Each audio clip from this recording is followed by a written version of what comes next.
Adnan Belushi podcast. Adnan Belushi podcast. Here we go. Adnan and Belushi conversation. Just a quick look. This is. I've never worked bigger in my life. It's 18 by 24. Wow. And this is one with an argument between two characters. It takes place in 1920s. And then this is a bar scene. I had to change, and I did this with my first book where you have, when it's an underground thing, I fill up all the black within the borders. Yeah. Just to suggest that they're underground. And it was a speakeasy, so it was illegal, drinking. Yeah, it was, yeah. Yeah. So it's just things like that. And again, it's 350 pages it'll end up being. I finished about 50 so far. So I'm, I got a whole load ahead, but it just takes, it's all consuming. And again, my style is very simple, but it doesn't matter. Yeah, Anyway. your style's pretty amazing. It's almost sort of reminds me of Archer. I love Archer. I don't know if you Yeah. The cartoon, very stylized, simplified. Yeah. I love that look. Yeah, it's a very beautiful look. But It you've is. also got a lot of like New York style going on in there as well. The whole Yeah. comic feel. Oh yeah. It's timeless, man. Like your work is gonna live forever. Your work is gonna. I mean, I love it. I don't like to be caught up in trends at all. Yeah. And there's a character in here. I draw him. There's one character, his main character. I draw him as if he could be plucked out of 1920 and brought here, and he doesn't look out of place. There's something about that, that timelessness. The other guys are clearly of their time. They wear the fedoras and the suits and all that. So, What's crazy about your work and your cartoons you do with Pigman and Prophet Muhammad cartoons? 10 years ago, it was like, people would be crazy to even like mention that they have your work. It had to be like an underground thing, like a secret club. look, people email me. I love your stuff. I'm afraid to buy it because I said, please don't tell me that. Just buy it or don't. I don't want to hear that you're too scared to buy it. Yeah, I make my I living. definitely have like you come to mind like once a week. I'm like, I need to get some Pigman, like artwork for my studio because I'm moving to the US and I'm Oh, wow. gonna build a new studio. Congrats. And I Man. want your work in the studio because I have like in my backdrop, I have these like artworks, Nice. right? I was like, but it needs to have a bit of character and people who came on the show and like Hey, man. conversations that's built, right? So it always comes up. So what is this book you're doing? Tell us a little bit about this book. It's, are we live now or no? We're live, yeah. Okay. I can't mention the actual thing because it's not been announced yet officially. I would love to. My I bad. mentioned it once and I was like, maybe I shouldn't have done that, because they haven't yet. So I'm like, I've been zipping it, but it's an adaptation of an older novel from the 40s. It takes place in the 1920s till 1938. It's something that I read over 20 years ago. Absolutely love it. I've never reread a book more ever. And I Yeah. got this opportunity. I actually posted a piece of my art publicly somewhere. I said, if I were to do an adaptation of this one book, I would. This is how I would start it. One guy saw it. He contacted someone, said, "Hey, maybe we can hire him within a week." I signed a contract. It's just, it's just clear chance. I just threw something out there. Someone liked it, and they done it. So anyway, it's a lifelong dream. But it's funny. The first time I ever thought about adapting this, I thought about in animated form because it's such a lively book. It came to life to me so much as while reading it. That I thought as a movement, like a kinetic thing. But I'm not an animator. I wouldn't know how to even begin that. So this is what I can do. So I spent about a year adapting it, to write it, and it was tough. It was tough to cut these incredible scenes that I love. But I said, I got to cut them. I mean, that's it. I have to. I have no choice. And so far, I'm very pleased with what I've done. And now I did all the roughs, right? All the pencil roughs.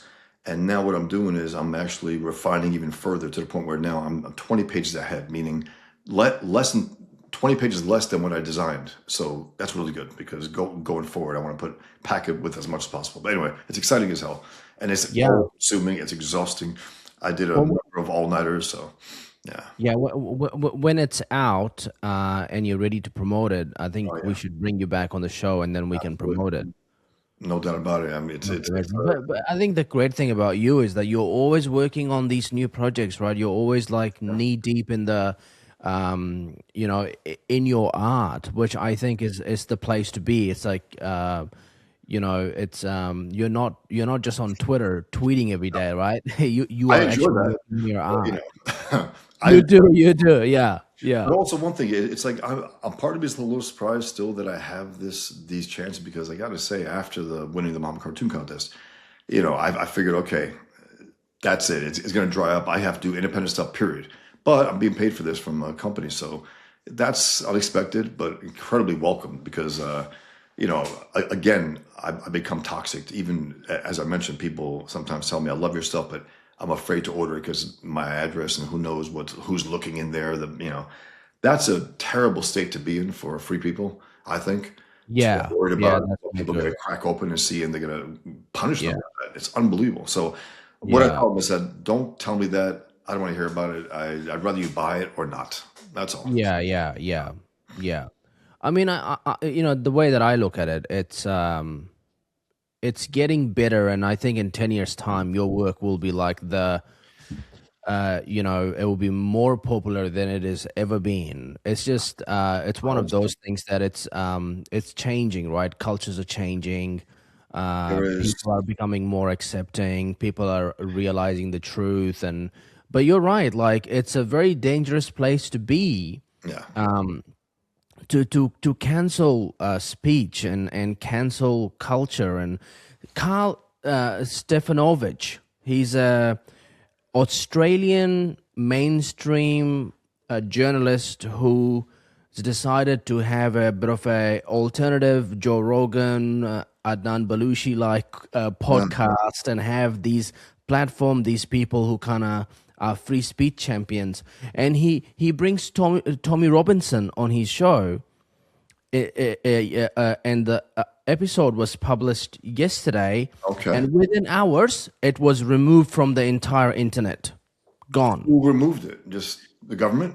I'm still trying to figure out whether it's the platforms that's Yeah, he removed deplatformed, it. Also, did because or maybe he removed it because he had pressure from his boss. possible. I'm just trying to read about it this morning, but Tommy, Tommy doesn't say anything really controversial. I mean, believe it or not, he doesn't. I mean, I know he's called that, but he basically he has done his homework about everything. He has more so than any of his critics. And I love Tommy. I mean, I've been in touch with Tommy for years, and I drew him. yeah, I drew Muhammad bowing to him in this one drawing. I sent it to him. I sent him the original art, and he, whatever reputation he has at being some kind of soccer hooligan, as I tried to paint him years ago. Maybe he was a punk. Maybe he was like that. But he has completely transformed, I think, his whole, way of going about things. And yeah, he's willing to fight, and that kind of spirit. It's unfortunate. It's him, and then who else in the UK? I mean, yeah, he has a lot of yeah, followers, but in terms of politicians or leaders, absolutely not. Even Nigel Farage, as I call him, he talks two sides of his mouth. I mean, mm, he talks about immigration is bad, and then we can't, just end Islam. It's like we're not saying to end Islam. No one's saying that. You know what I mean? yeah, But we have to get things under control, and he's not willing even to acknowledge that. He basically is conceding like it is what it is. We have to live with it. No, we don't. The West doesn't have to live with that. It doesn't. We can actually get rid of the loudest mouths and the worst activists. We can get rid of them. We absolutely can, but they refuse to. And then you got this horrific, you know, decades and decades and decades of rape from the Pakistanis, and you had that report, which no mainstream outlet is reporting. I'm not even sure if Fox News reported. I don't know for sure, but I don't know if they have. That kind of thing is so horrific. It's almost impossible to read. Honestly, you read it, you're like, yeah. it's I, like it's so I don't know, I, tough. like my view is, you're right. Tommy Robinson says a lot of things. A lot of people find him offensive, divisive. A lot of the things he says, I'm like, oh, he's just, talking whatever he wants to talk about. A lot of the things make sense, but most importantly, let him speak. You cannot shut people down because you don't like it. That is not okay. You cannot No, be like, oh, don't platform. Bosch because he draws Prophet Muhammad cartoons. And you know what? I'll tell you a fact. This is the third time I've had you on my show. Yeah. No one has ever called me or texted me or said anything bad about you or not platforming you. Awesome. And I think that's a great thing because it's let people speak, man. What the hell are you talking? I'm just reading this article here. I'm just going to read this article from abc.net.au.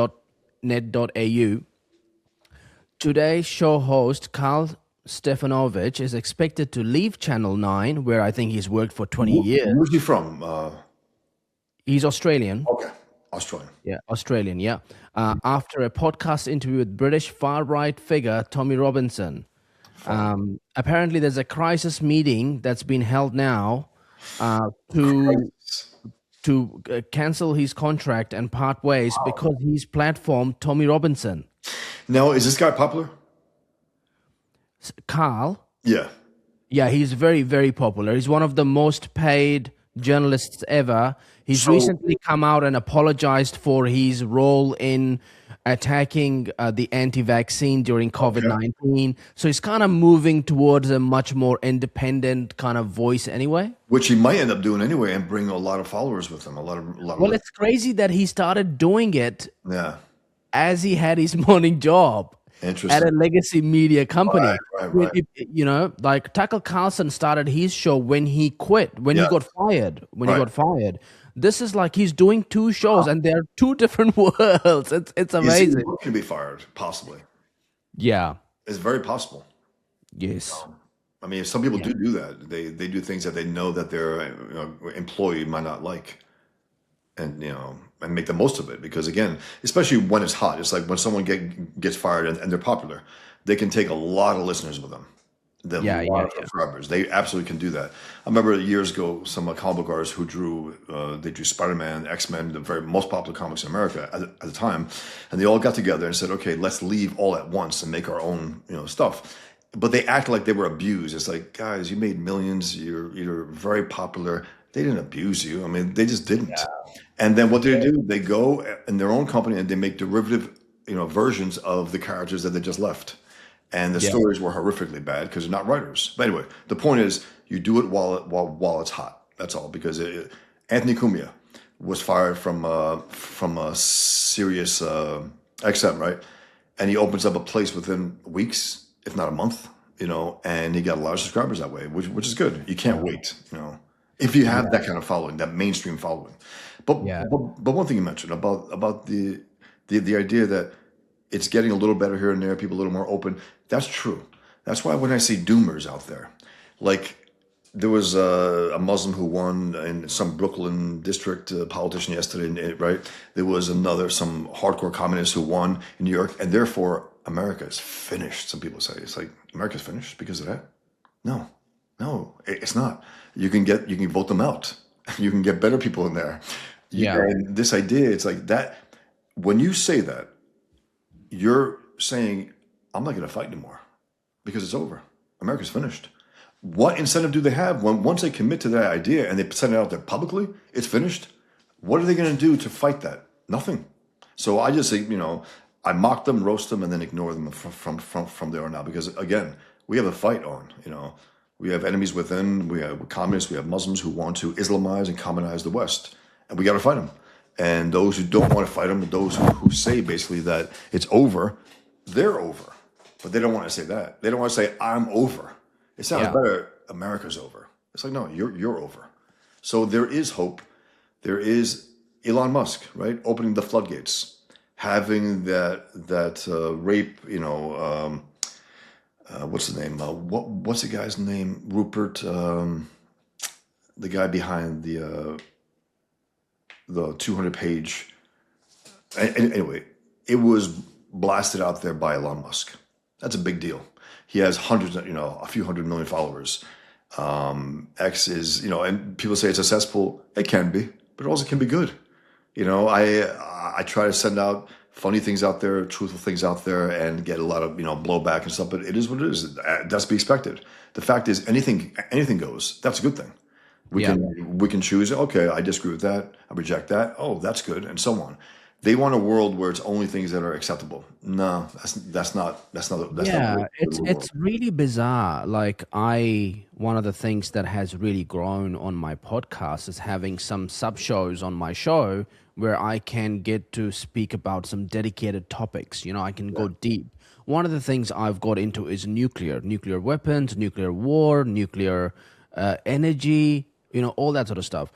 And in New Zealand, people just love to debate with me and tell me we will never do nuclear. We are nuclear free and blah blah blah. I'm like, this is not how this works. Okay, this is a democracy, and there are free markets, and you can't just like dictate that this is how we're gonna regulate. No, this is not how this works. Like, nuclear energy is more cleaner than wind and solar, and you're out there claiming about saving the climate. Yes. And tax people, and you're increasing electricity bills by 30% every year on year.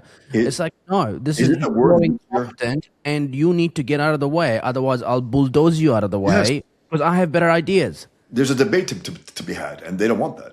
And also this idea, I think nuclear in their mind thinks they like nukes, you know, frying people. It's like, no, that's not what we're talking about. We're not talking about nuclear weapons, nuclear energy. Yeah. Big difference. But I think they're stuck on that.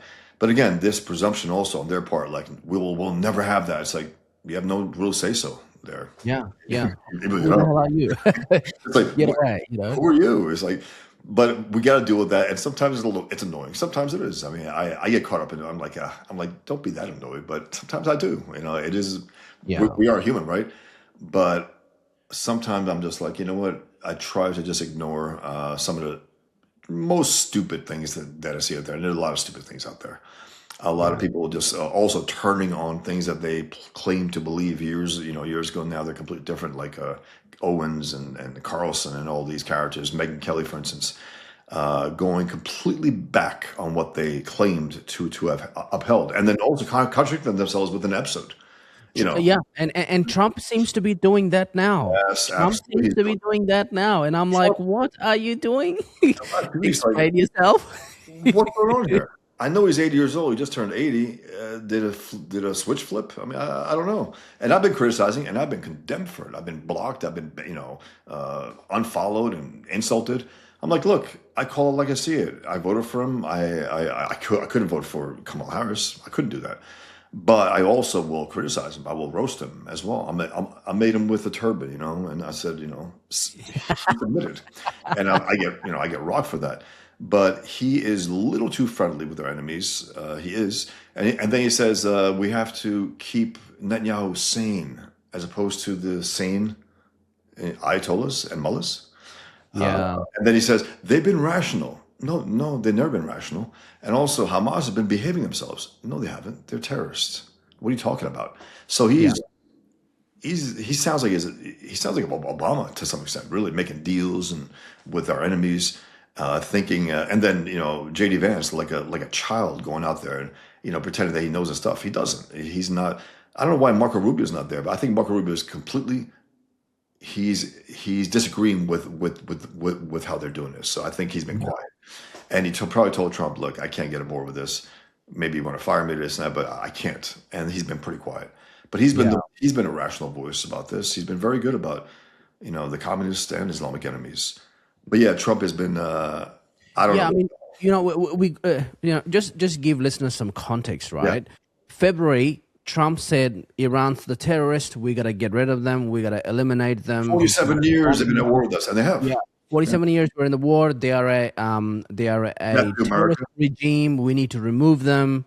So he starts bombing the shit out of them, and he starts, destroying everything that could be possible, and then he starts talking about doing military invasion and get boots on the ground to really. He actually denied that. He did deny that, and then maybe he slipped up and said it once. But that he goes, we don't want regime change. Yeah, we have to actually. I mean, that's probably the mistake he made, because then he started to lose on the whole Strait of Hormuz. Absolutely right thing, because America is good at boots on the ground. as much as damage you can cause. Absolutely But right. maybe he got a bit soft, thinking, "Oh shit, this is gonna actually cause a lot of damage," because you are gonna cause a lot of damage. He wanted two ways. He wanted to start something and not finish it. It's like you have to go all the way. You start. Yeah. If you start killing people, you got to go all the way and kill all the bad guys, and then give Iranians a chance to breathe a little. Say, okay, maybe we can get something back here. Maybe some rational government. And then all of a sudden he goes, well, we signed a memorandum of understanding with Iran, and we're going to give them $300 billion. Where's this money coming from? Why are you giving terrorists $300 billion? That sounds ridiculous. And then J.D. Vance was on the Diary of a CEO. He's saying, well, we don't want to really take the government out. Then you're going to leave 92 million Iranians with no... I'm like, what are you saying? This doesn't make any sense. It's chaos. It's flat out chaos. And there's no point. There's nothing. And this morning, I woke up and I saw Marco Rubio on Twitter, on X. Guess where he is? He is in Abu Dhabi meeting with the president of the UAE, trying to sell the memorandum of understanding, the peace deal to the UAE, who have been bombed by Iran, 3,000 rockets. Exactly. You know? And Saudi Arabia and Qatar. They've been bombing everyone. And I'm talking to a lot of people back home in the UAE. They are very, very angry with Trump and doing this deal. And they don't want this deal because Iran's just going to keep doing the same thing again and again and again. Look, it's the greatest state sponsor of jihad terrorism on earth. Everyone knows that. You know, the Saudis are not technically a state sponsor, even though they look the other way. A lot of the sheikhs and a lot of the other billionaires do fund terrorism. But the point is it's a menace, even in that part of the world. It's a menace. And everyone's a menace there. Almost everyone. But yeah, Marco Rubio, he's not up for it. I think he's going there half-ass. He's like, I've been sent here, but I know it's a bad deal. I know they don't like it. I don't like it. He's probably exuding that maybe in their conversations. So it's not good. And also, what seems to have happened, I think for the record state this. Trump has truly changed his mind on this war. He doesn't want to eradicate and eliminate the IRGC. Yeah. He is now saying the new objective, the new way to look at this war is that we have downgraded Iran's military capability. We have destroyed all of their weapons. We know that they're not going to be able to get nuclear weapons anymore. And so we can say that's a done deal. And now let's do a new deal where we can... so he's basically saying $300 billion is going to be spent on American farmers. I don't know how much of that is going on American farmers to buy food for Iran. The Strait of Hormuz is going to be open. And now they just closed it again, and they threatened also, and they're talking shit about Trump, and everyone is like, look, man, you start a war, you got to go all the way. But he's not a war president, clearly. I mean, he's not, unfortunately. I thought when he said that, I was very pleased because 47 years is crap, right? Death to America. Killing Americans, killing thousands of Americans. And on top of that, you have, I had this one cartoon from 2010. It's called I Ran. And it's all the presidents, I ran from Iran. They're all saying it within the nuclear symbol, right? And I added Trump to that a number of years ago. And now, after he bombed them, he ended 47 years of appeasement. I said, 47 years of appeasement ends. I'm like, I was very pleased. I'm like, okay, he's going to give Iranians a chance to have maybe a rational government at some point, right? Maybe they're going to, because that's the only country in the Islamic world, I think, where the people were really pushing against the government. Everyone else is pretty much passive, a lot of other people. But that was the one country that you can tell people really want them out. And Trump told them, I got your back. Keep protesting. Those are promises made by a president with power. It's not me talking. It's a president of the United States of America talking. He has the power to back that up, and he didn't do that. Yeah. You can't. And I think the other thing is also disappointing is these Gulf countries, like, Oman, UAE, Qatar, Bahrain, Saudi Arabia.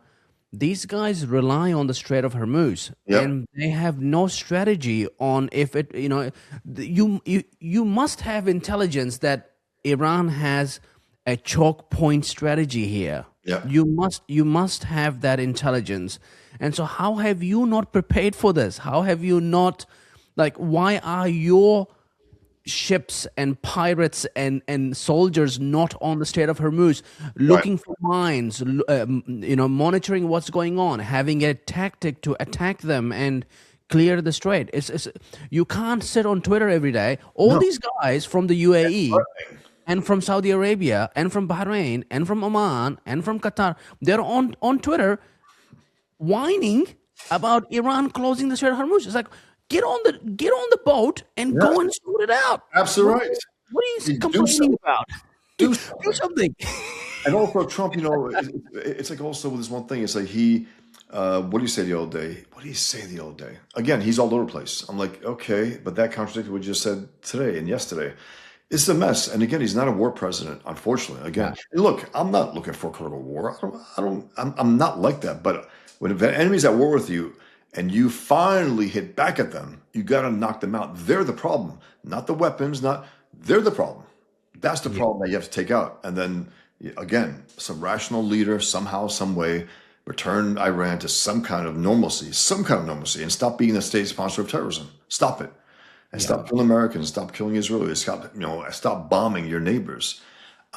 This is terrible. It's a terrible way to do this. And I guess he's thinking the midterms, like, yeah, but that's politics. You have to take care of business and end this threat, and then have an opening for maybe, some, again, rational form of government, and then worry about the midterms after the fact. Yeah. He didn't follow through. Yeah. You're not going to like me saying this, but I think what's happening is Tucker Carlson, Joe Rogan. This is his Tucker Carlson, by the way. These guys are now getting into Trump's ear and saying, "Hey, there's another way to deal with this. You can actually do deals with terrorists, and you can convert terrorists into good people." But that's what Trump did with Syria. You're absolutely right.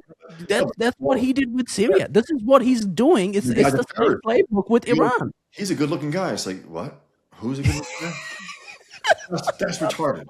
It's like, what are you saying, bro? What are you saying? He talks a lot of. He says anything. Other words, but I like the fact that he's still willing to do the things that the other presidents haven't been willing to do, like bombing Iran after 47 years. Great, and then he blows it with his follow-up, where there's no follow-through.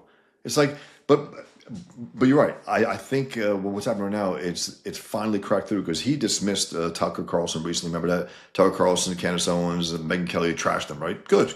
They deserve it. But then he's doing basically what Tucker Carlson is pretty pleased with right now. It's like, are you doing the Tucker Carlson foreign policy? I thought you hate him. What's going on here? Tucker Carlson all over the place also. I mean, he's not. He said even the old day that Israel, he goes, everyone knows that this trans lover did not kill Charlie Kirk. Everyone knows that, obviously. No, he did actually. He did. It's as simple as that. And, what's interesting is that, one of the other things as well is, sorry, one thing, when you say I'm not going to like it, that's a truth. I love the truth. So you're absolutely right. That is what's happening. He is following this nonsense of, hey, man, make friends with it. They're enemies. You have to treat them as enemies. You can't treat, and once you defeat them, then you can work with them. Meaning, once you defeat them, then they're in a submission, they're in a position of submission, then you can deal with them and dictate to them what's coming next. You don't say, okay, we'll give you what you want. No, you dictate to them the way we did in World War II. That's when we were, serious about our enemies. Sorry, go on. So I agree with you, and I think we're just trying to make sense of what Trump is thinking, who's influencing him, who is in his ears. There is, I'm sure, there is Tucker Carlson, there is Joe Rogan on the phone, because Joe Rogan's very angry about the situation with Israel and Palestine. He's very angry about the war in Iran. He has a lot of influence. He's calling Trump all the time, I think, there is going to be a shift in power from Trump to the Republican Party, who wants to win an election in 2028. Yeah. They're starting to you can see that J.D. Vance is starting to take that position that, he's the next successor. And he should be, he's supposed to be, but I still think Marco Rubio might challenge that. I hope he does, personally. Well, Marco Rubio said he's not going to run. He's already said that now.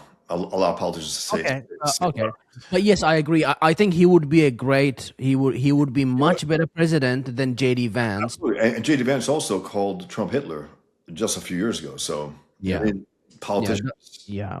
The problem is the problem is popularity. Yeah. As much as Marco Rubio is doing a great job, the problem is as vice president, you just have bigger reach naturally.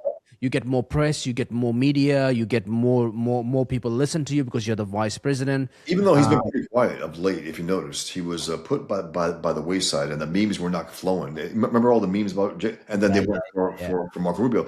That's not insignificant. I know it sounds silly, but when you're the focus of the memers, that means you got a little more pull. And he did. Marco Rubio had like months of it, right? And now J.D. Vance is coming back in the spotlight, but he was in the shadows for a little while. If you notice. He was, So, and I don't care for what he's saying. I think he's a bullshitter. I think he is. I think he'll say whatever he needs to say. He'll try to please Trump. Again, the guy is all over the place. All over the place. He talks about Democrats like his favorite Democrats are like Bernie Sanders. Bernie Sanders is a communist. What are you talking about? I mean, I don't know what he's talking about. But yeah, it's a mess. But this is life. I mean, this is the life within America. We're very loud. We're very all over the place at times. But I want to see some follow through, and we haven't seen that. We just haven't. Yeah. I mean, I think America is really good at saying to the world, if you kill Americans, we will come and find you and kill you, right? Yeah. And then you go do deals with them, and these killers are Americans. I grew up in the UAE, okay, and one thing you need to understand, there is zero tolerance for terrorism. There is zero tolerance for Muslim Brotherhood. If you even have a tiny conversation on WhatsApp about the Muslim Brotherhood or any sympathy, you are 30 years in prison. We do not believe in this idea that terrorism is a way to kind of create a sovereign state that many of these Middle Eastern countries use. They pick up terrorism as a method to then go become the government, is what the Syrian president has done. Exactly. Right? It worked out, unfortunately. It's a model for them. Yeah, it's worked out. And Turkey is an enabler of that. In Iran, they're looking, Trump was hoping that if he dismantles enough of the IRGC, maybe the Kurds and all these other revolutionary groups can kind of take over and fight and start a revolution from the inside. He clearly had some expectations that were not met according to his own mind. He clearly had some, right? And now he's doing a complete 180. It's like, but again, that was up to you. You had the power to do this. You did say, "I'm going to back you up, Iranians." You did say that. You did say, "We're there for you." You can't betray them like that. But he has. He really has. But yeah, it's a mess. I mean, it's unfortunate, and that's why in my world I keep it pretty simple. In my fictional world with Pigman, I mean, things are very simple and very clear. He goes in there and kills these guys, and and he does follow through. Yeah, but I think that consistency is important. Yeah. These guys, you need to be consistent. It's quite bizarre for me. In our world, right? We don't behave that way. Yeah. Like, I don't come and beat you up in your house and in your studio and bomb you and then be like, "Hey, make me an art." That's true. But that's how it is. What are you doing? But again, you have to let the bad guys know there's a price to pay and make them pay. You can't say Trump keeps threatening. It's like, I don't buy it. I don't buy your threats right now. It's like, hey, if you don't reopen the Straits of Hormuz. By the way, there was one YouTuber, pretty funny. He's an American guy, but he put on an accent and he asked people, how about the Straits of Hormuz? Why not worry about the gays of Hormuz? Why? And then a woman's like, yeah. Hey, man, it's funny, man. These guys are finding humor in this, but again, it's chaos, which is unfortunate. I hate when America involves itself with chaos but that's what we are right now. We don't know what the hell is going to happen tomorrow about this situation. I don't know. Trump doesn't know, probably. That's what's unfortunate. He's getting from all sides, all kinds of advice, and he's taking bad advice, clearly. But I just like the fact that he bombed them after 47 years. Good. I don't like the way he followed up. Not good. So we'll see. Yeah. I think in the end of the day, this deal is not really going to stop terrorism. 100%. And this is what they do. I mean, this is who they are. It's not like they're going to change who they are. It's like Trump is acting like a girl who thinks she could change a guy. Like, I can change him. It's like, no, you can't. It's impossible. Yeah. You can't do that. You're not going to not gonna be swayed by your quote unquote charisma. Not gonna happen. They hate you. And you know what's the really indication for why I say that is Lebanon. Iran knows Lebanon is their last little piece of their terrorist proxy, Right. which is Hezbollah. Yep. And if Israel defeats Hezbollah, then Iran's pretty much gone back 20, They're on 30 an years. island. Yeah. You know, but if they do this deal with Hezbollah saved, then they can redevelop very quickly, and they can go out. They can rebuild Gaza, Hamas. They can rebuild the Houthis. Yes. They can really go after Israel. Whereas Trump- I think that Trump should actually continue this pressure and remove the Iranian regime out of the way. Yes. And transition the security of the Middle East in the hands of Israel, Saudi Arabia, UAE, Qatar, Bahrain, and let these guys have good control of the U.S. military sites and build capability. Israel has nuclear weapons. Saudi Arabia is under Pakistan's nuclear umbrella. There is enough deterrence and security in place, and obviously defense systems, Iron Domes. There is AI, data. There's enough in place to maintain a secure Middle East that's prosperous and with absolute minimum to zero terrorism. Yes. That's the vision. It is, and it's pretty wild. It's like, what is this? I think they banned the Muslim Brotherhood, right? As you said, UAE and some other countries. We don't. We haven't banned them. You know what I mean? There are members of the Muslim Brotherhood in America wearing their suits and ties and under civil rights organizations. This is madness. That Islamic countries, banned them. Also, they banned certain groups and certain. I think. But anyway, sorry. Hezbollah murdered Americans, 241 Marines in 1983 or 84, what was it? And Reagan didn't do anything, he walked away. Trump can use that as a basis. Okay, we got to wipe them out too. But he doesn't even say that. That doesn't make sense. Because you're right, they still feel like they have an edge there in Lebanon with Hezbollah, who's their proxy. That's their boys. I mean, that's their guys who do their dirty work. They're main guys for decades now.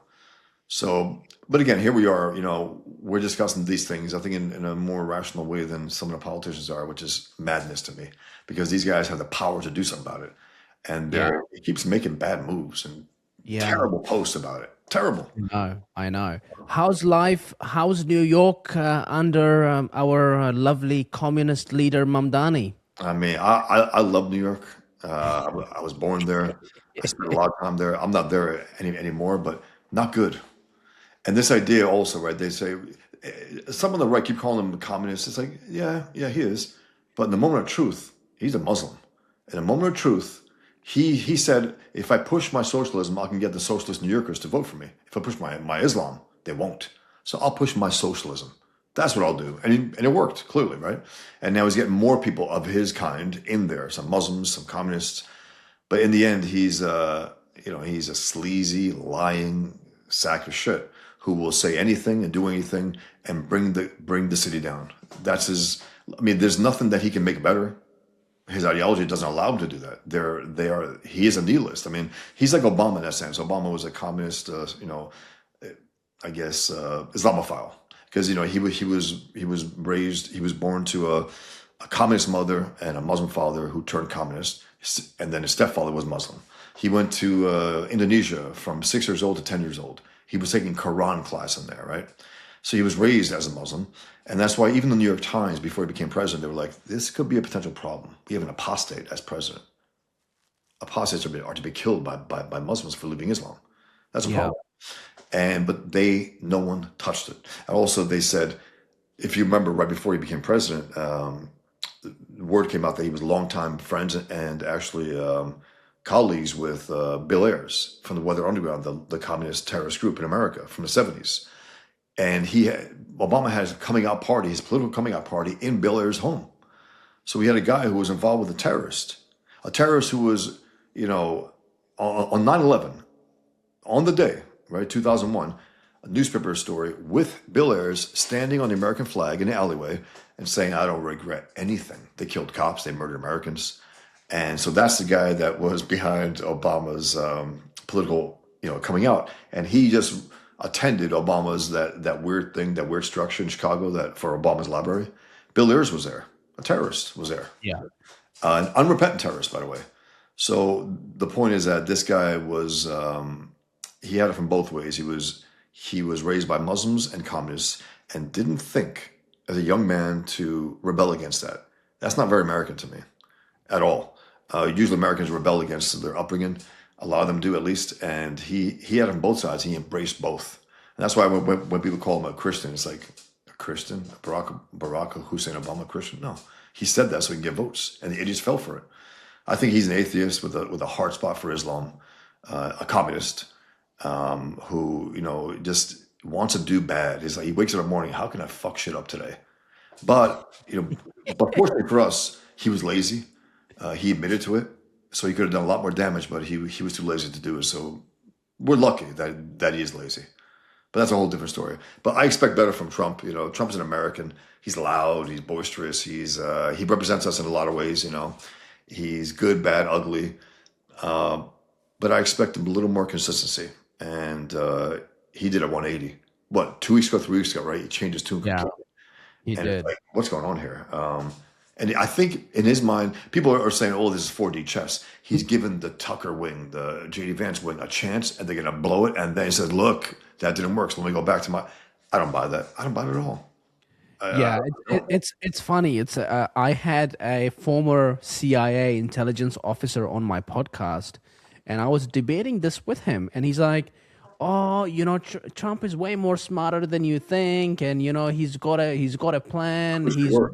He's making the world think that the Strait of Hormuz is locked. I'm like, well, no, the intelligence, you can't just cover shit. No. And say it's intelligence because it stinks. Yes, exactly. If the Strait of Hormuz is under Trump's control, Trump's allies in the Middle East will not be crying over it on the internet every day. Exactly right. So you can't cover shit with intelligence and say it because it stinks. Also, I destroyed the regime. No, you didn't. You didn't. Yeah. Unfortunately, you can keep saying that, but you didn't. They're saying you didn't. They're laughing at us. They're threatening us. So it's like, and you're right. The other leaders in the Islamic world are complaining about it. But yeah, the fact is it's not. And again, they keep playing games. Also, again, these guys are irrational. These mullahs, they are. They're not doing for the good of themselves what they're doing. It's going to hurt them, but they don't care. Yeah. They said, once we can nuke Israel, we can nuke America. They'll kill maybe 10% of us, meaning millions. But we can live with that. This is their mindset. They're crazy. Yeah, you can't deal with crazy. You can't make deals with crazy. You have to pummel them, make them submit, and then dictate to them the terms. That's it. That's what you do. And Trump, unfortunately, has shown himself in the moment of truth to not be a war president. Him or his advisors. Yeah. It's amazing how the media landscape has changed in terms of the fact that now you have podcasts and satire as your mainstream. And when Trump does things like this, it gives, there's two signals. One is he's leaning and being more obedient to mainstream podcasters like Tucker Carlson and Joe Rogan. At the same time, he doesn't understand that he's going to get attacked by podcasts like ours. Not attacked, but criticized with the truth, because we can analyze the truth, mocked and roasted, and which you should be, which I have been doing again. And that's what J.D. Vance was on the Diary of a CEO, and I think he had a very hard time explaining Trump's approach to this whole thing. He don't know, actually. And podcast environments are very hard to bullshit your way through. True.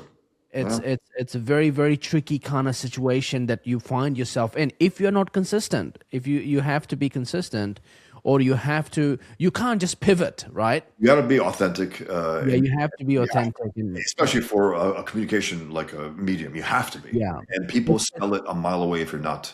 It does. I mean, Keir Starmer, the prime minister, the former prime minister of the UK, resigned, and his speech is like, "I did this for the It's terrible. UK, He and didn't do I shit. fixed this, and Yeah, I did." you Everyone's are. like, "You are lying to our Right. faces." We have the same thing happening in the New Zealand politicians. They're just lying to our faces, Yeah. and but they fail to realize that bullshitting in the world, in the age of podcasting, it's Yeah. not going to fly. No, it won't, which is good. That's the great value for it also, because and again, we need more roasting. We need more mocking of these people because they are incredibly mockable.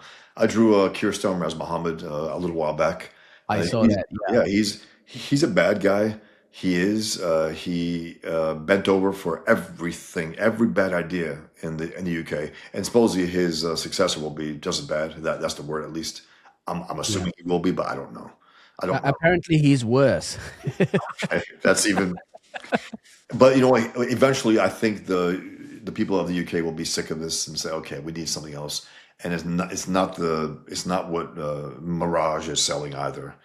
It's just not. They need a proud, UK government leaders who understand the value of it and who want to fight back against this and want to push back against this. Khalid Sheikh Mohammed, right? The mastermind behind the 9/11 attack. The guy who was caught, he looked like Rose O'Donnell with a beard. Anyway, he said, our main way that we want to kill America is not through terrorism, it's through immigration. He goes, we Right. can outbreed you and bring in Sharia law. And he's right. That's what they've been doing. And I'm not saying he's right as in, no, of course I don't agree, but he's evil, he's a piece of shit. But the point is, that's what they have been doing. That is what they have been doing, and we have to acknowledge that. It's an immigration jihad, is what it is.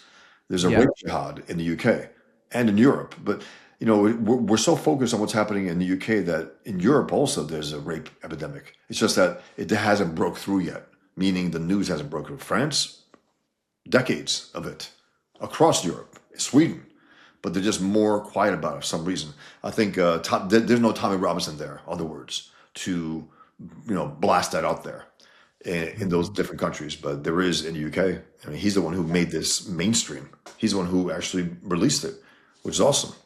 You need a voice like that who is relentless, who is fearless.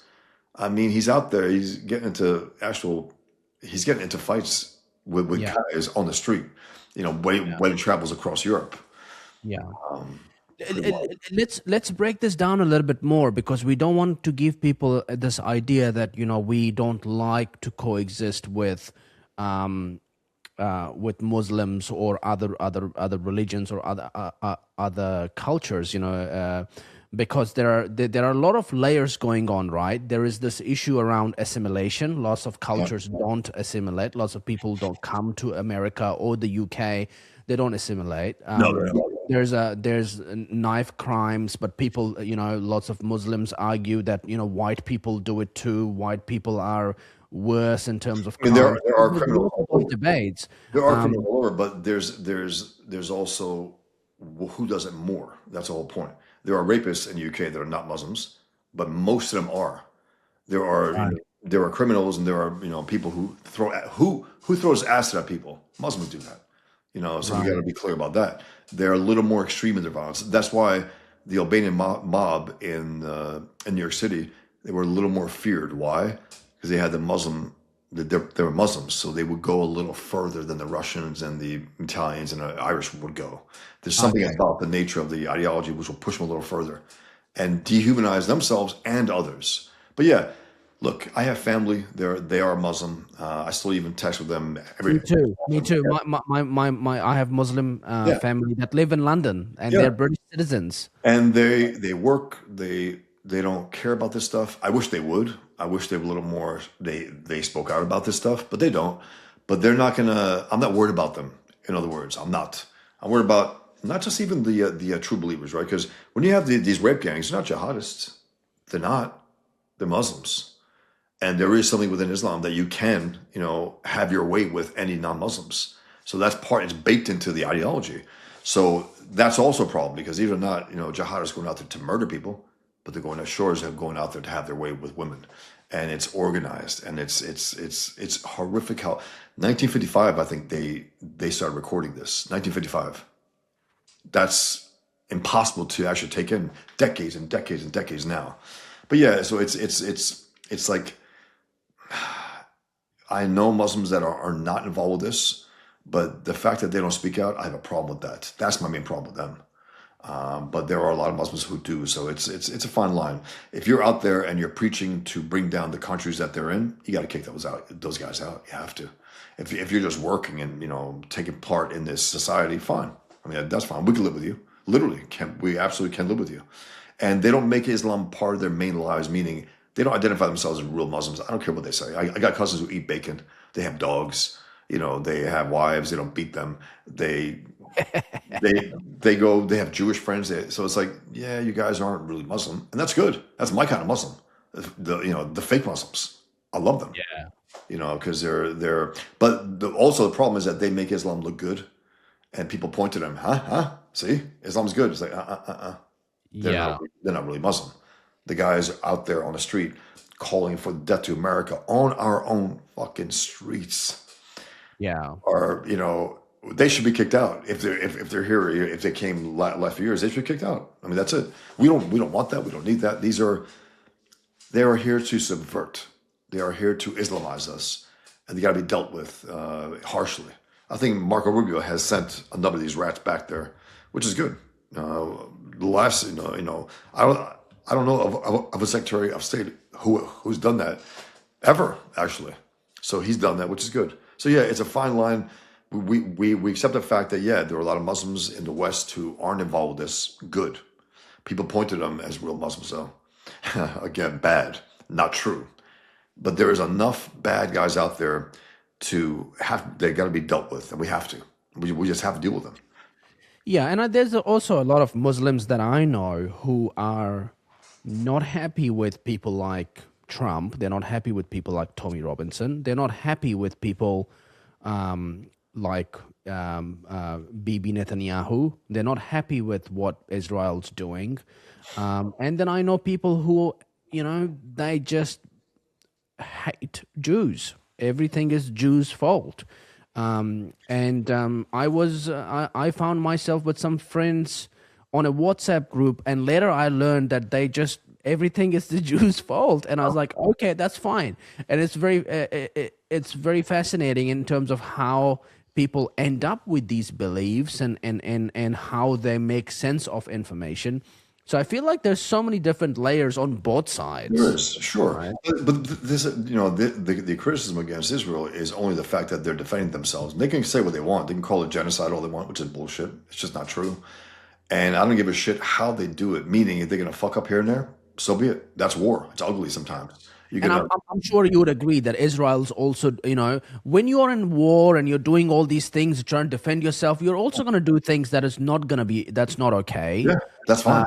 I see a lot of videos of Jews in the West Bank behaving in very, very awful way to the Palestinians and then vice versa. And there are Muslims in Israel, 2 million Muslims. So just think about this, right? Genocide is like, guys, there are 2 million Muslims in Israel. They could have taken care of those there before they went to Gaza and other areas. It's like if they wanted a genocide, they're right there. They're at home. Yeah. And some of those Muslims have spoken out of discrimination, discrimination against them as well. And also they say, "I hate Israel." It's quite mixed, huh? It's like a big ball of curry. Yeah, but also, can you is it comparable? Meaning, you got 2 million Muslims in Israel. How many Jews in Gaza and on the quote-unquote Palestine? How many? It's a real difference. It's a different mindset, different ideology, different beliefs. It's more civilized, more accepting, more tolerant. So yeah, whatever Israel does in terms of, I am all for them defending themselves. If that gets a little ugly at times, I don't give a shit. Yeah. War is ugly. It's good to make sense of all of this. And I have these debates with people, right? And I always bring it back to some very basic principles we all should agree with, okay? I always say to my friends and family, we live in Western societies, we live in Western systems, so let's agree no terrorism. Yeah. Yes, Can we right? do that? It's Can we very do that? Yes or no? And they'll be Well, like, oh, fair enough. Like, okay, great. So, Yeah. and then it gets into this argument of, oh, but Israel is the terrorist. I was Yeah. like, okay, well, let's talk terrorist. about that, right? Israel is genocide. Israel. Yeah. Again, these are lies. They There are. has to be some foundational things that we all have to agree with and not accept. But you know what though? The problem is that with Muslims and communists, a lot of them, they have an inverted morality. They do. They think terrorism is fine. That's moral, right? And counterterrorism, counter-jihad, that is genocide. Meaning, if you defend yourself against us, that's genocide. It's a complete comical lie. It's absurd. And this idea is like, again, if we get hit, if we get attacked, we have the right to wipe out our enemy. Wipe them all out. And we can get sloppy at times. And again, I forgive that because this is war. And a lot of Muslims, they do hide behind schools and hospitals and other areas. They send missiles from hospitals and schools. You just made that an enemy base that has to be blown up. You made that. But of course, they have to lie. And again, it's all 24/7 lies. And then you got people also, right? You have, in the world where you have jihadists going wild, right, globally, still a few hundred innocents murdered every single week on the religionofpeace.com. Check it out. It's globally. And then you have people, all that's going on, right? And you got these edgelords, right? These, they go out there and they go after Israel. It's like, yeah, and what's the price to pay? They said, there's a major price. I said, look, man, people have been murdered for John Muhammad. People are murdered for criticizing Islam. People can criticize Israel. And they say, yeah, but they've been debanked. Okay, maybe they have. I think I've been banned. I was banned on Twitter. I was banned on Facebook. I was banned on a lot of different platforms. I came back and found a way to get back on, on X. But that's just the nature of it. I mean, I accept that. But these people go out there with impunity, think that they're being edgy by criticizing a country that's fighting for itself, that's fighting enemies, and they don't want to criticize the other guys. It's just preposterous. And then also, you get this: I hate them equally. No, you don't. By your feed, you don't. You're going after Israel. You're not saying anything about the Islamic world and the hellholes. You're not saying anything about that. So you don't hate them equally. I know that. But since you're cornered, since I caught you, now you're saying you hate both equally. So that's a lie also. Yeah. Yeah, just look, man. One of the things is also very interesting to watch, entertaining from my eyes, is that how sneaky these Pakistanis have been in trying to get into Trump's ears and do these deals and show off that they're organizing these peace deals. Speaking for the Pakistanis, what do you want, you fucking cunts? What are you after? Pakistanis, for me personally, I got more death threats in Pakistan than anywhere else. Why? I don't know why. And I'm like, I got the Saudis, I got the Americans, but the Pakistanis, the majority of them, I'm like, why? What is this? I read a book years ago. It was Ibn Warq. I think his family was from Pakistan. He went to London, England. He wrote horrific things like the brides of the Quran, right? Where women who couldn't marry their first cousins because they had none, somehow, some way, I don't know how, because they overbreed, had to marry the Quran and stay indoors. They could never go out. And so they suffer because of no sun. And also, I said, well, it's not that bad. The Quran can't beat them, as a joke. Yeah. And then you hear stories about women reporting their rapes at police stations. And what happens? The cops rape them. Because they I think what you're saying is true, because my view of Pakistanis are they are at the fringes of radical Islam. They are at the fringe of that. They're not liberal. Liberal Islam is what I grew up with. It's the UAE. In the UAE, girls wear shorter skirts in the UAE, in Dubai, than they wear in Western countries. That's not an indication of liberal Islam, but are they hookers or they're just normal? No, just normal people. I don't think there are hookers in Dubai. Are there hookers in Dubai? I don't know. I mean, maybe they are health-wise. Maybe there's liquor. Yeah. Maybe there's workshops. But I wouldn't say that Pakistan is a liberal Muslim country. I would say they're at the fringe of radical. Also, there was one Pakistani leader, right? I don't know what his position was, but he said after the Danish cartoonists, we have to nuke them. So you have to what? You have to nuke Denmark for making Muhammad cartoons? That's not some punk off the street. That's an actual, leader there. There's something about it. I don't know what it is. What is it? I don't know.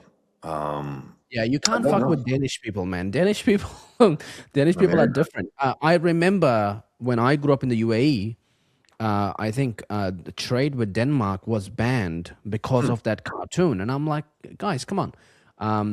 And when I moved to New Zealand, like 17, 18 years ago, I was flatting with a Danish guy, and he used to have all these Prophet Muhammad cartoons. We used to have, I don't know if you've ever made one of these, but the most fun thing was the morning routine. He had this like daily calendar that you would rip off each page. Yeah. And it was Danish terrorist cartoons. Wow. So every morning you would tear one off and read it, have a laugh, have your coffee, and go to work. Funny. I haven't even seen that. No. I have a Muhammad. I think you should make those calendars, like yearly calendars. Let me show you something quick. Yeah. I got something here. It's not that, but it is this. It's a flip book by Muhammad. A flip book. Yes. I love flip books. And just quick. Yeah, that's awesome. It's really fun. It's unique. You'll find there's nowhere on earth, by the way, listeners, nowhere except BoschFawstin.com. Daily calendars are my favorite things. I use that myself. I got to get a new one. Actually, I forgot to get this year, but I have make a Prophet Muhammad cartoon daily, just like daily jokes, It's what I have over 700 Muhammad cartoons, so. Yeah, you can just send it to a printing company and get them to just kind of like print it. See, that's a problem because I've had to go to a few different companies to get even this printed. A few. And they just don't want to print it. Absolutely not. And also I had Muhammad playing cards and have trading cards also. And I think 3 or 4 printers I had to go through. That's crazy, man. It's like your job is to print paper. It is money for that. Your job is not to fucking take. And I'm not going to advertise. I don't advertise my printers. I protect them. I don't advertise them. People say, "Who's your printer?" Zip. Yeah. No. They know that, and they don't advertise it here. Printed by no, absolutely not. I don't. Maybe we should get them printed in Denmark. Look, man, they do got balls, and they actually. They interviewed me a few years ago, and it was a pretty good interview, very thorough, right?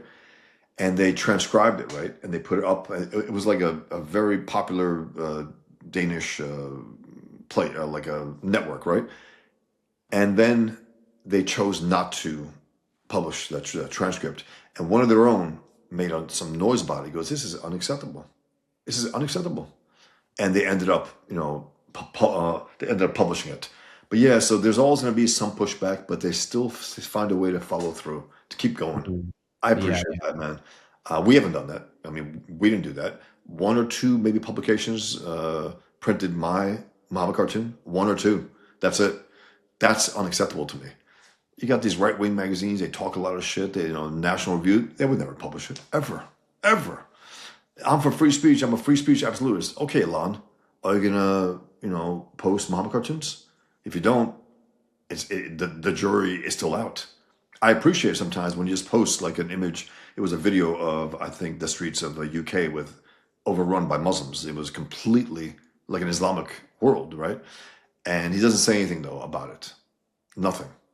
And then also, you got some people, I resent, I got to say. I think the thing that people need to understand is that these guys, Elon Musk's, Joe Rogan's, Tucker Carlson's, they have never lived the Muslim life like you and I have. No, never. It's very different when you have lived it and when it's in your DNA, when it was all over you every single fucking day. It's different. It's no matter how passive. No Yeah, matter no matter what, how passive, we there's bring a hatred. very different kind of reality to it, There's and the we Jew understand hatred. it differently. You There's know, the appreciation for Hitler. Growing up, my cousins loved Hitler. I remember coming out of the mosque, right? And one of my cousins, an older guy, looked at me, my brother, he goes, Hitler would have loved you. We looked at each other like, what the fuck's he talking about? Because we had a blonde, red hair look and the Aryan race, right? But they didn't resent his infidelity. They're like, we forgive his infidelity, his being an infidel because he hated Jews and killed them. He killed more Jews than us, in their mind. So that's why they love him. But yeah, there's something about it. You have to be baked into it to appreciate it a little more, I yeah. think. What's really crazy about Pakistan is that they just gave the Iran's president, they awarded him with an honorary doctorate in Pakistan. Now, during the war, They just do it now. It's like what? So it's yeah. they're It's putting a very finger. Yeah, they're putting a big fu to Trump and what's happening. No doubt about it. Because like we're with you, Iran. Don't worry, we're with you. yeah, That's what they're saying. But yeah, it's like, and then you also have the Shiite aspect of Iran. You got the Sunnis all around them. You got the Shiite, right? I think in the end, I think they will still get together against us, against the West, no matter what. I think no matter what their enmity, with each other is. But that's why I also see like the Shiites and Sunnis, like they're brothers and sisters. They are Muslims, a little yeah, different, right?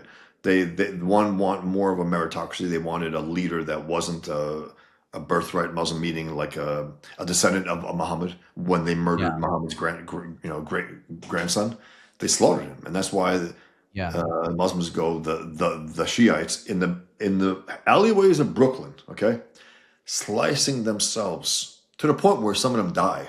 Why? Because they bleed out.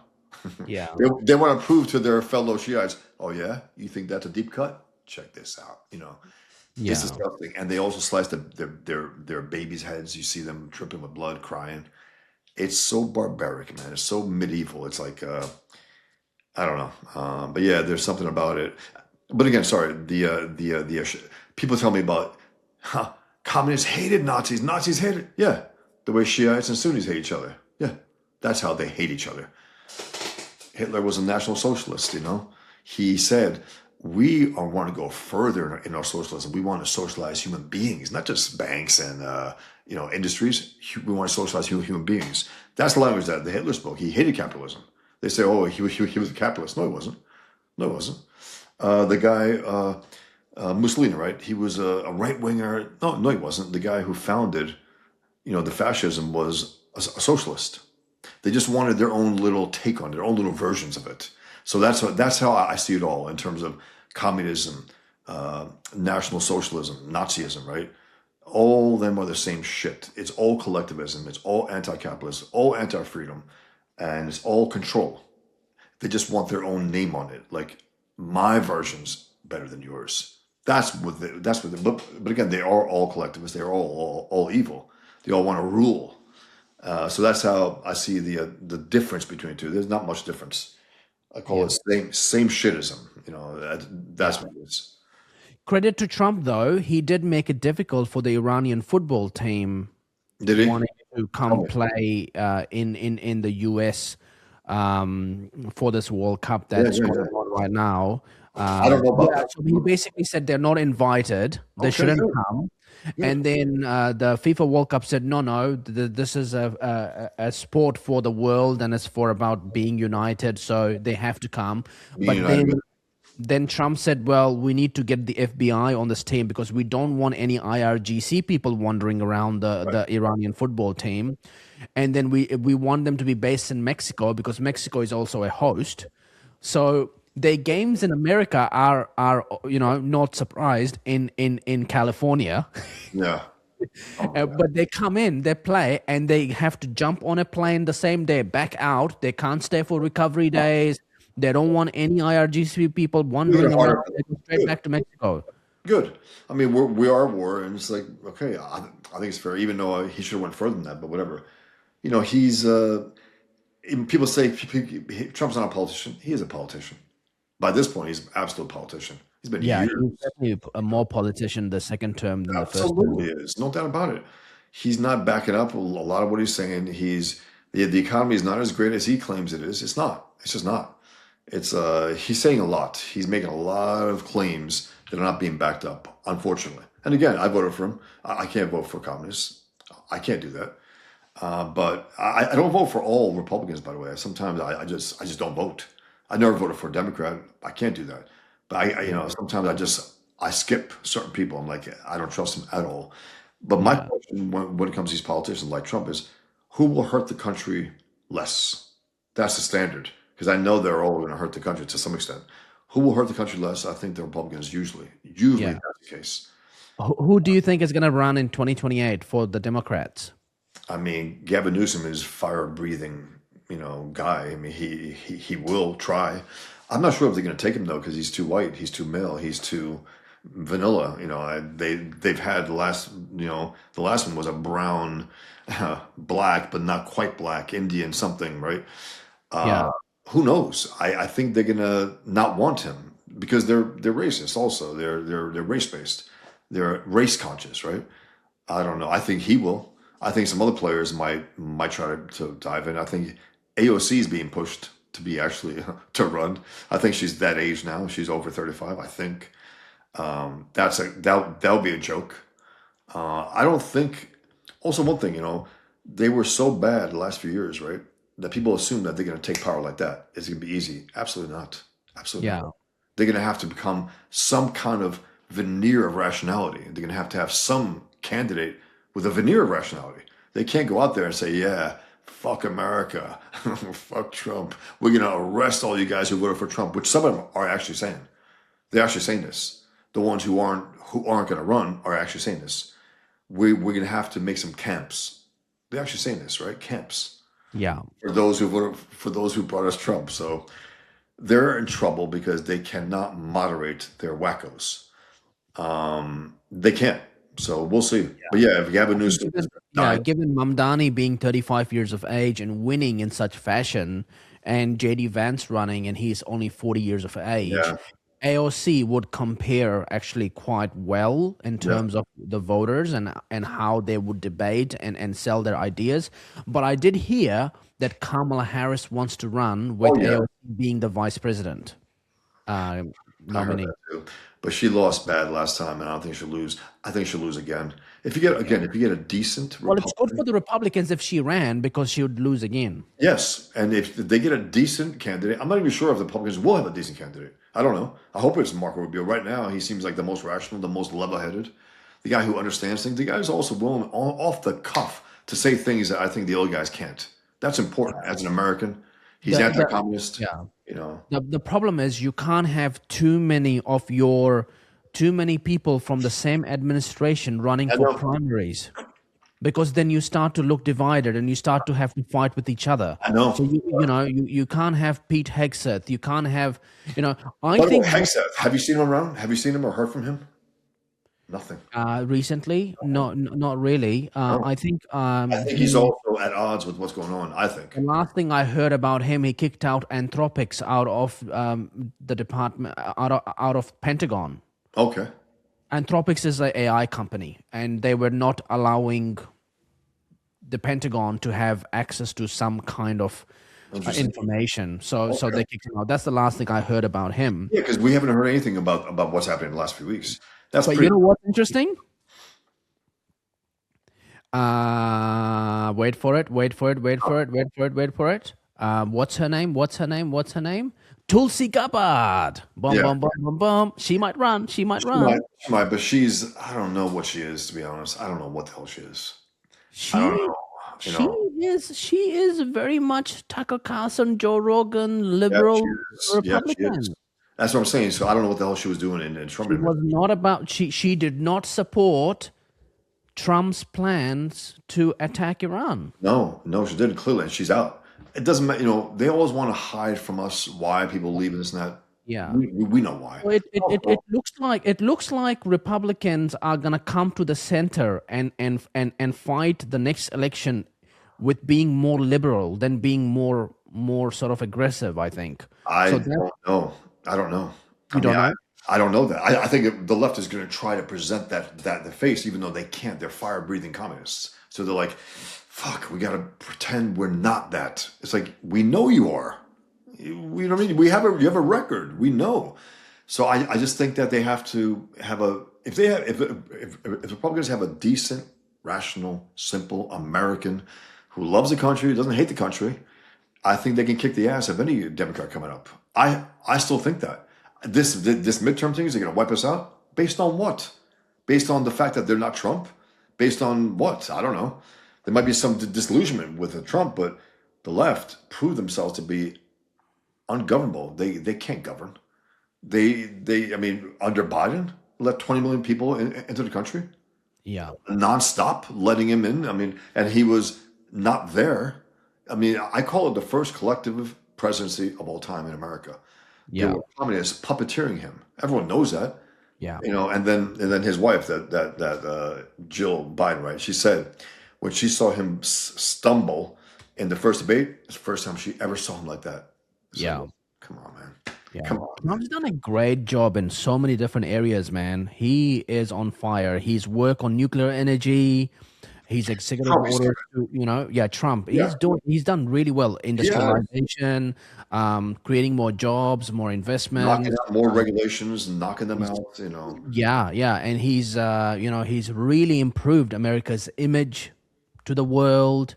He's really shifted, getting all these countries around the world to invest more in their defense, stop, freeloading from America, going after bad guys, getting NATO in order. It's just that when he does, sorry, you're right about all that. But just that when he does something bad, like what was happening in Iran, I tend to focus on that. But yeah, of course. Yeah, I mean that's your area, right? You're a cartoonist. Yeah. And you focused on you have been consistent throughout your career. Yeah. Zero tolerance to terrorism, and there are and pointing out all the bad things in Islam. That's your area, and so you will have a much more clear and sharper view about Trump's decisions in that area. But at the same time, you're right. No, you're absolutely right about that, and it's worth noting. I haven't done that enough lately, but look, whenever he says or does something good, I always applaud him. But when he does something stupid, I criticize him and I'm condemned for it. It's like, guys, I'm not a cheerleader. I'm a supporter to an extent, but I'm not a goddamn cheerleader. That's not my job. I will roast him. I will send cartoons about him where he looks stupid. Again, with a turban. It's like, that's what we have now. What is this? You know what I mean? It doesn't make sense. Like I had David Albright. He is one of the top guys in nuclear weapons. Space, and he's sort of like very much worked in the agency that monitors radiation and secret nuclear weapon programs, North Korea, Iran, and he was not impressed with Trump's approach to negotiations with Iran. He's right. And he was like, oh, this could go. He was basically on my podcast breaking down very tight conditions that should be in the peace deal or the negotiation deal when it comes to getting out the uranium, the enriched uranium, making sure they don't that's an area of expertise that maybe he needs to but this deal has gone totally. It has. This deal is like there's nothing in the deal that talks about nuclear weapons and the enriched uranium and like a ceasefire, right? Hezbollah keeps bombing, Israel, and Israel is returning fire and this and that. It's like, a ceasefire is fine if you stop shooting at us, but we're going to kill you if you do that. And they're blaming Israel for starting this. It's just not the case. Israel has never started a war. People say Israel wanted, they never started a war. They never did. It's always blowback. It's always hitting back. That's just that's what it is. It's like, how about this one? The USS Liberty. We got you. We got you. The USS Liberty. Israel destroyed a U.S. ship. It killed Americans. Yeah. It's a horrific fog of war moment. It is friendly fire in the worst sense. Israel has apologized, paid for it till no end, to the point where now, but they still say it was deliberate. If it was deliberate, why hasn't Israel been at war with us since? If it was deliberate, meaning if that's their motorcycle, operandi. Why haven't they been at war with us? It's a horrific accident. It is. That's what it is. It does happen. Yeah, part of the problem with Israel is that Israel is also in a PR war. Okay, Sure. people run out of patience. Eventually, they go, okay, enough, right?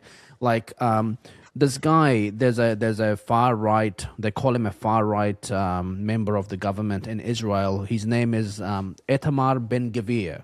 I don't know if you know him. I do know about him. I think people have been criticizing him, right? Is that Yeah, I mean, even Israelis don't like him yeah. anymore. Even the Jews condemn him because Yeah. he is. When the parliament in Israel, it was very comical for a satire comic. It was very comical for me to see it. That when they passed a new law to hang Palestinian prisoners Yeah. and hang them and kill them. He brought out a bottle of champagne Just celebrate it. and he was shaking the champagne like he's on a Formula One podium, and he's like, You know what I mean? It's funny. that's comical. And but you know what though, they always want to rationalize, justify their hatred for Jews. Say, look at him. Yeah. Look, see, it's like These type of guys are banned in most countries. They can't come to New Zealand. They can't travel. yeah. So I think Israel's also losing that PR war because people are losing the Israel's patience. never won the PR war though. That's the whole thing. They never have. There's been Yeah. Jew hatred has been around for thousands of years. It's not like they're gonna all of a sudden become popular and beloved. They haven't. It is what it is. That's part of reality. It's part of it's part of the nature, I think, of the situation. But the fact is, I don't begrudge them anything what they're doing right now. I don't at all. And again, they might not be as appealing in the way they discuss it. They might bomb some stuff that whatever, maybe something went out a little out of control. I don't care. They went in there, Muslims, and slaughtered innocents. They targeted innocents. They didn't target military installations the way Muslims lied about. They said, "Oh, it was only a military installation." That's a complete lie. Was 9/11 military installation? The towers? No. They went to the Pentagon? Yes. That's a military installation. But these people target the civilians. And this idea where Israel targets civilians is a complete lie. It's a lie. They hide behind civilians. And how many of the civilians are real civilians, are innocent civilians? Yeah. Yes, a lot of them as guilty civilians. I do. Those who support Hamas and cheerlead them, I think they're guilty civilians. I'm not saying they deserve to be killed, but if some of them are put in the way, in front of, if Hamas hides behind them, hey man, Hamas got them killed. So I have a real, I don't like Israel's policy when it came to COVID and all that. I don't think that's good. I don't like the policy when they deal with when they make deals with terrorists, with negotiation with terrorists. Absolutely not. But I don't mind them at all killing these guys as much as they possibly can, at all. I'm like, good. If there are some fuck ups along the way, so be it. You guys started this. This is war, and then to be labeled as genociders is preposterous. Preposterous. It's just complete projection. So yeah, I don't mind it. And a guy like that, it's funny. I mean, honestly, break it open the champagne. I mean, it's funny to me. He's a hardcore guy who wants to end this enemy, and he doesn't care to hide it. I appreciate when people are completely, out there about what they actually mean. He's not making any illusions, so I do appreciate that. Yeah, I mean, I think the one of the things that I have been very much supportive of Trump's approach and Israel's approach, that they have come to realize that you're not dealing with people who you can negotiate with and you can have deals with, and then have some guarantee that these peace deals and memorandum of understandings are gonna be followed through. No, they 100% they won't. They won't be, and that's why I think Israel has done really well in eliminating terrorists. Yes. Around They've been the them. only consistent fighter against jihad for the last 3-4 years. The only one. They did a better job post October 7th than we did post 9/11. They did a better job. And the Absolutely. reason October 7th happened is because Israel was, friendly with Hamas, doing Yes, they deals were. with Hamas, letting them have all the money and giving them, They left like an giving opening. them They left things a vulnerable in the opening. hope that they do good things. Um, And you that's know, why they won't make that mistake again. They won't. You yeah. know. Right now, I think these terrorists have the best opportunity to transform themselves into, like Syria guy. like the Syrian president, to Yeah. transform themselves into actually law-abiding governments and Ridiculous. take all the money and remove all the sanctions. But they And, can't. But they can't resist the bloodlust. Meaning, a lot of them can't do that. They can't put on the suit and tie. They can't. You know what I mean? They still want to say "fuck America," Allahu Akbar. They're like, ugh. They also have a bloodlust that every so often they got to release blood. Like October 7th, they were dying to do that. They were they yeah, were working on it for a few years, by the way. They were working on it under Biden, under the Biden presidency. Actually, I think it started. I think as soon as Biden became president is when they thought about it. They're like, okay, because we know Biden's not going to do shit. We know that. We know Israel will not be helped by anyone. yeah. But meaning they have a bloodlust that we can't imagine, and they got to release it every so often. So they can't. Even the guy in Syria, who knows what he's going to do? At some point, he's like, you know what? I'm getting that urge again, man. I'm getting that urge. I gotta take off this tie a I little. am Put on so a impressed. little headscarf.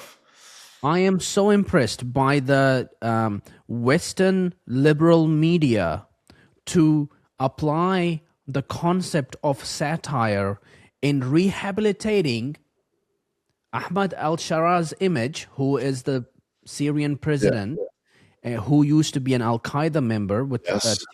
$10 million bounty on his head by the CIA 10 years ago, just 10 Yeah. years ago. Exactly. I'm so impressed that the Western liberal media has used satire to rehabilitate his image. Have Get they? him on yes, they've got him on a basketball field, on a basketball court, shooting basketballs with NBA players.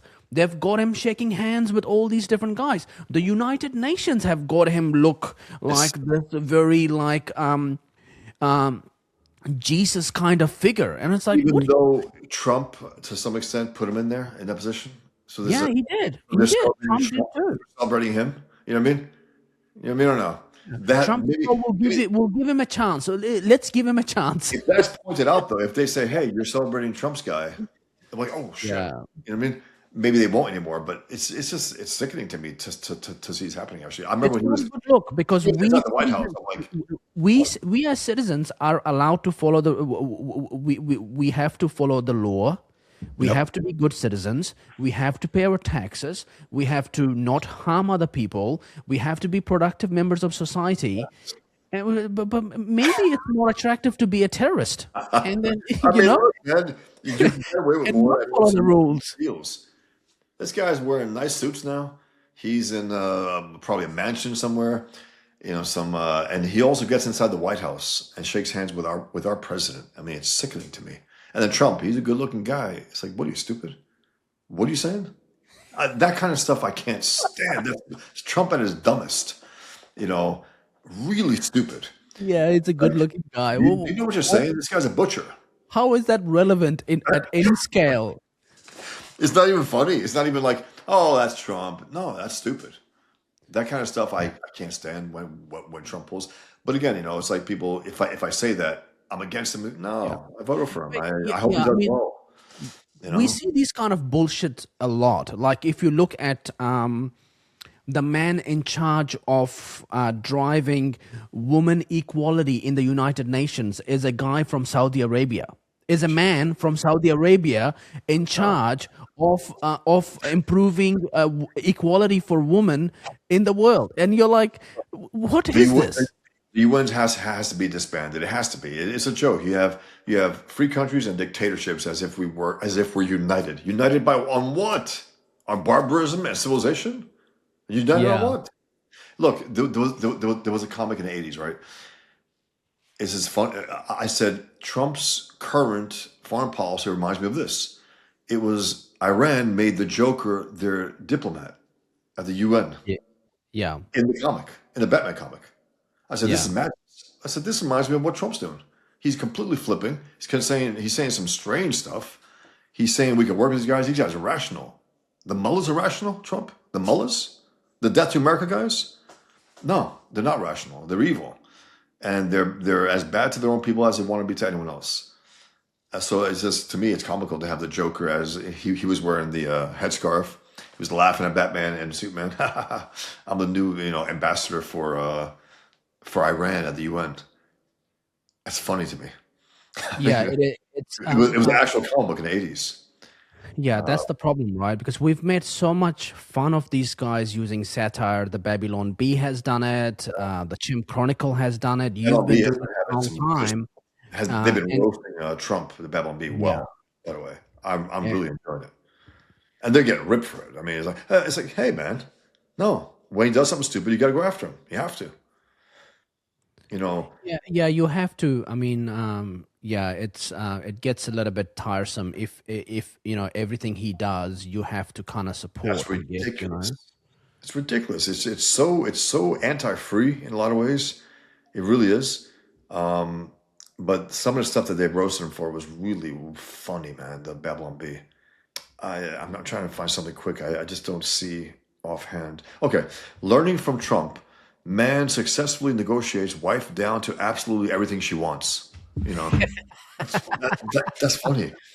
That's funny stuff. Yeah. Um, Yeah, there's a lot of really good satire out there, yeah, and world leaders lined up to ask Trump to bomb their countries for a while and then give them a few hundred yeah, billion. yeah. We did a similar one, and we said Zelensky Yeah, asked Trump to bomb Ukraine for a few days and then give him $300 billion it's because hilarious. he will do anything for a few $1 billion, right? Absolutely. No doubt about it, he would. By the way, isn't it funny the way he's been off the grid completely, Zelensky? Remember, he was a star, and now he's completely off the grid. He's Nothing not off about the him, grid. He's not off the grid. at least in America, in American media. Zero. No news about him You whatsoever. know what he's been doing? Huh. He's hanging out in the UAE and teaching them how to shoot down drones. Is that right? Yeah. He's basically gone to the UAE and he's There's no news about that here, in other words. I mean, I haven't. right. Not that I watched. Okay, sorry. Not that I watched the news per se, but I'm talking about my circles, YouTube channels, and X and so, all that accounts. His PA showed up on Tucker Carlson podcast Okay. and talk about how much of a maniac he is, How much a maniac is sorry, Zelensky is, okay. and all the issues Zelensky has, and Zelensky's role in the war, and all the problem that Ukraine is facing. So she went on Tucker Carlson's podcast. Pro Putin. He's also pro Moscow and pro Moscow supermarkets, by the way. Remember that? Yeah. He is. Yeah, that's why he's hated by the Ukrainians a lot. So he Absolutely. gets a lot of these Ukrainian people that have kind of escaped Ukraine, and they're against Zelensky, and they have all the scoop about Zelensky. Yeah. It's very interesting how Tucker Carlson can be for Russia, and then he can be against Israel. Yes, completely. It's like, how does that make sense? Because they both have the same characteristics. If these guys are, like, if you like Russia's aggressiveness and protecting their land, how can you not like Israel? They're doing the same thing. You know what? And Doesn't make any sense. also, people also they bring up never forget Hiroshima, Nagasaki. It's like, you mean the way you forgot Pearl Harbor? That's why that happened. Never forget what Israel did to Gaza. You forgot October 7th. That's what you forget. Israel hasn't forgotten that. I haven't forgotten that. I remember that day was just gut wrenching. The stories you heard about that, the rapes, the mass rapes, the beheadings, the children being burned alive, madness. But Tucker Carlson is a Jew hating, and flat out America hating. Honestly, at this point, he really is. He's also supportive of communists if they hate gays. Remember that? Maduro. Remember, he goes, he's a little conservative. He's what? He's a communist. What do you mean he's conservative? He might not like gays, therefore you're going to support him? It's ridiculous. And then he had Maduro. Does Tucker Carlson support Maduro? Is that what he's? Oh yeah, he did. He hated the fact that Trump just snatched him up. He hated it. Oh, really? Oh yeah, condemned Trump. I didn't know He that. also said this is unacceptable, and him and I think maybe Cenk Uygur or Anna Kasparian, who he goes on, they go on him now. which is again, these are communists. These are pro-jihad communists. Yeah. Anti-Kafirian, I mean, it came out completely. It's like people were trying to give her, well, she's reasonable. No, she's not. No, she's not. Chuck Uger is reasonable. You know, they call him Chunk. I think the failure we are seeing with these sort of podcasters like Tucker Carlson, Joe Rogan, and these guys, they don't understand that politicians and war leaders and these guys are extremely complicated people. Putin, Hitler, Netanyahu, Trump, Churchill, these are extremely complicated characters, okay? And simplifying your view about them one way or the other, because that's your one way of looking at the world and viewing them in a certain way, I think can be a little bit of a silly thing to do. But I just would extremely complicated people, and they're dealing with extremely complicated things. But I wouldn't put They make dictators. a lot of mistakes too. But I wouldn't put dictators alongside, Trump and Netanyahu. I just wouldn't do that. I mean, not even in terms of, well, complicated.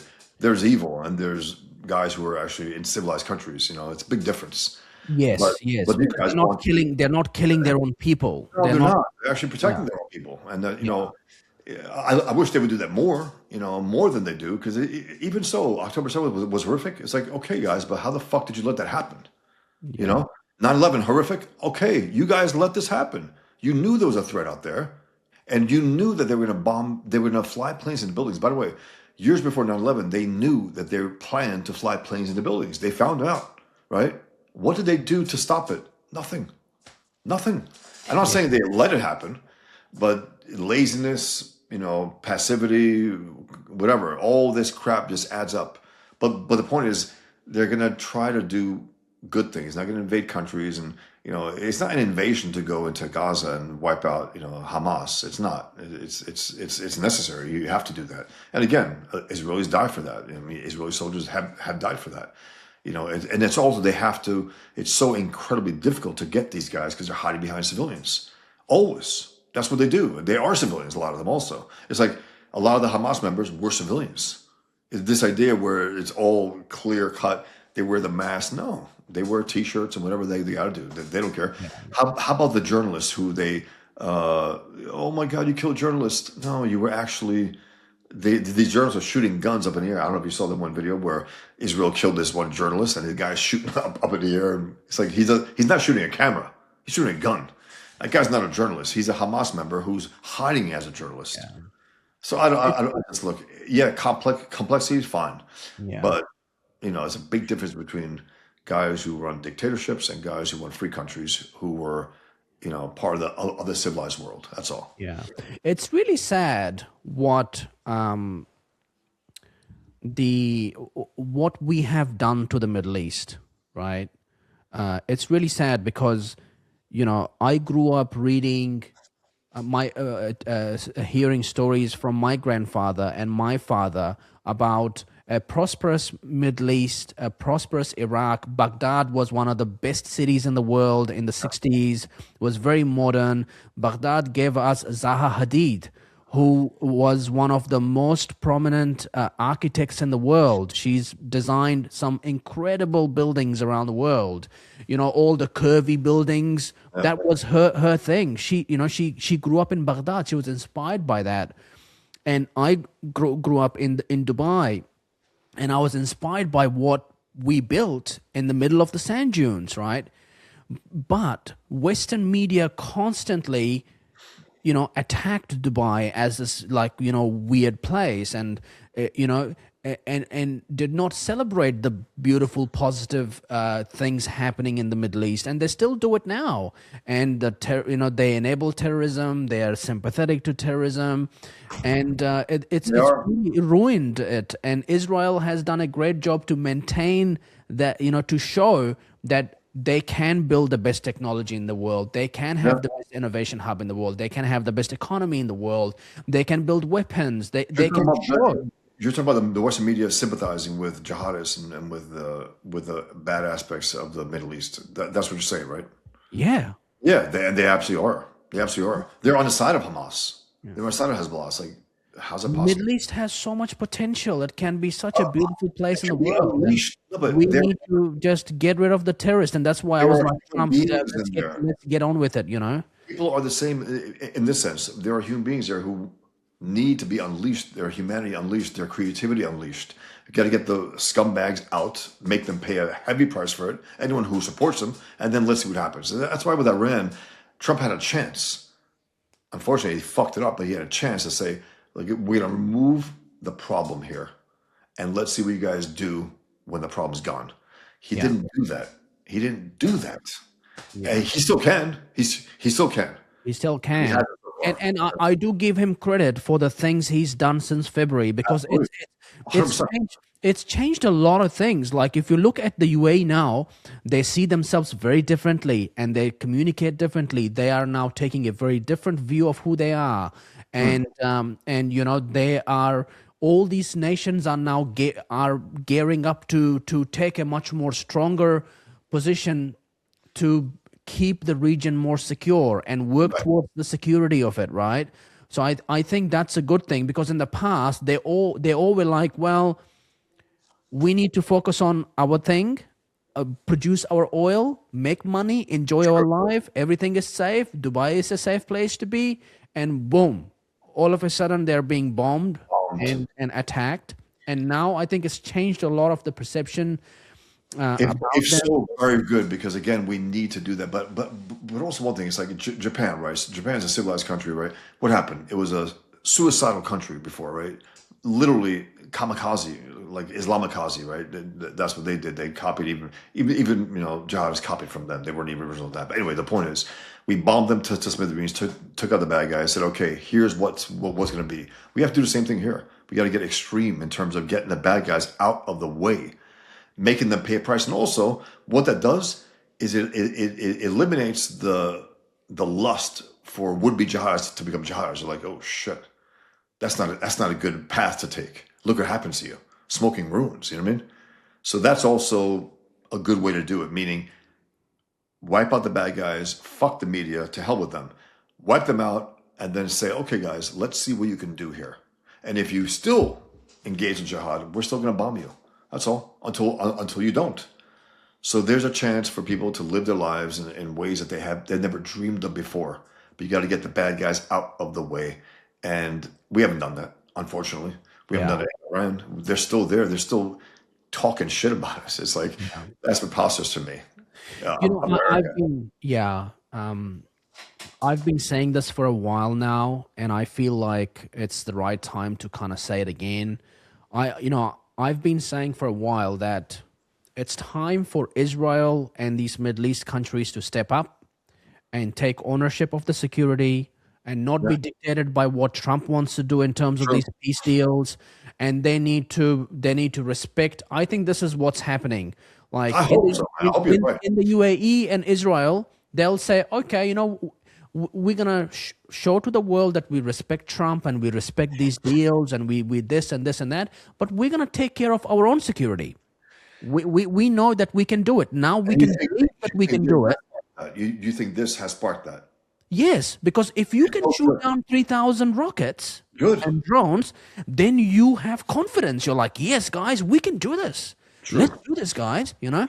So I think it changed a lot of the confidence and a lot of the, we can look after ourselves, guys. We have proven it. We have systems. We can improve our systems. We can build more of the iron domes. We can do this. We can do this. Now I'm sure they're sitting there and going, how can we take over Strait of Hormuz? How can we control it? What are these guys, Iranians, up to? Let's send our own intelligence on boats. Let's study it. Let's find the mines. Let's control it ourselves. Let's build different pathways and routes.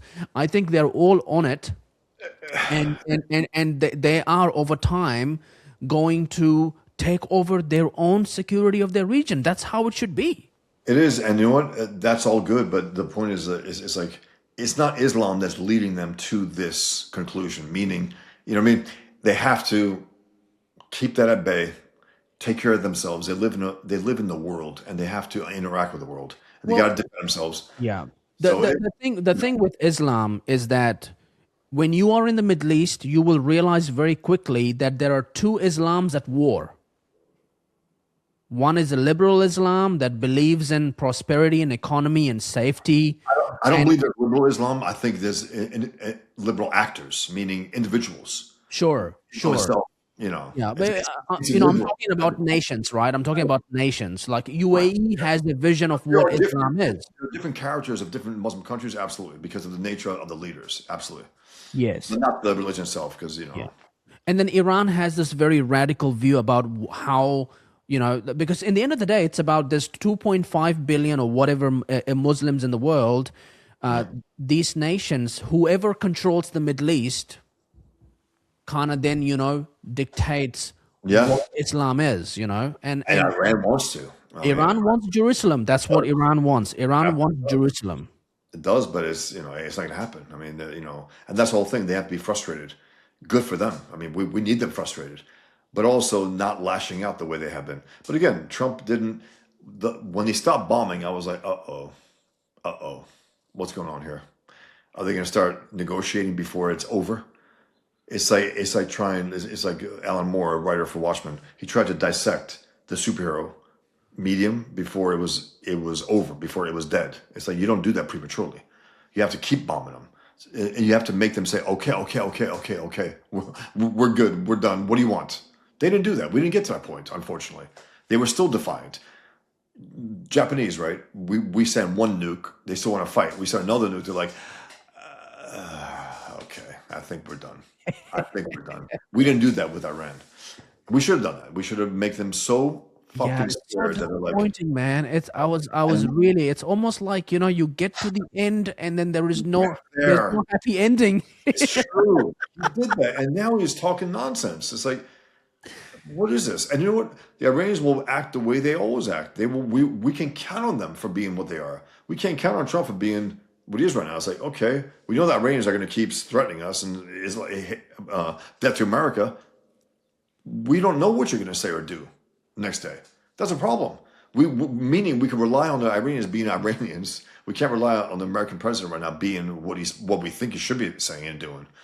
In that sense, they're more predictable. The bad guys. Trump is a little too unpredictable at times. It's like I want to know a little more what you might be doing, especially in our name, in the name of America, taxpayer and all that, and also those who are going out there to do the dirty work. I don't know. We'll see, man. I just hope he turns this around. I hope the Iranians prove themselves to be the bad faith actors that they are, clearly for the entire world. And then Trump said, "All right, we tried your thing, JD. It's over."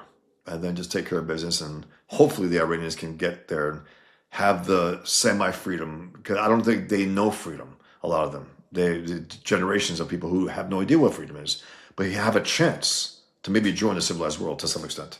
Yeah. I would love to do it. I would love to see it. Yeah. Maybe there's a layer of politics here. I think Congress has been working very hard to try and halt the war with Iran.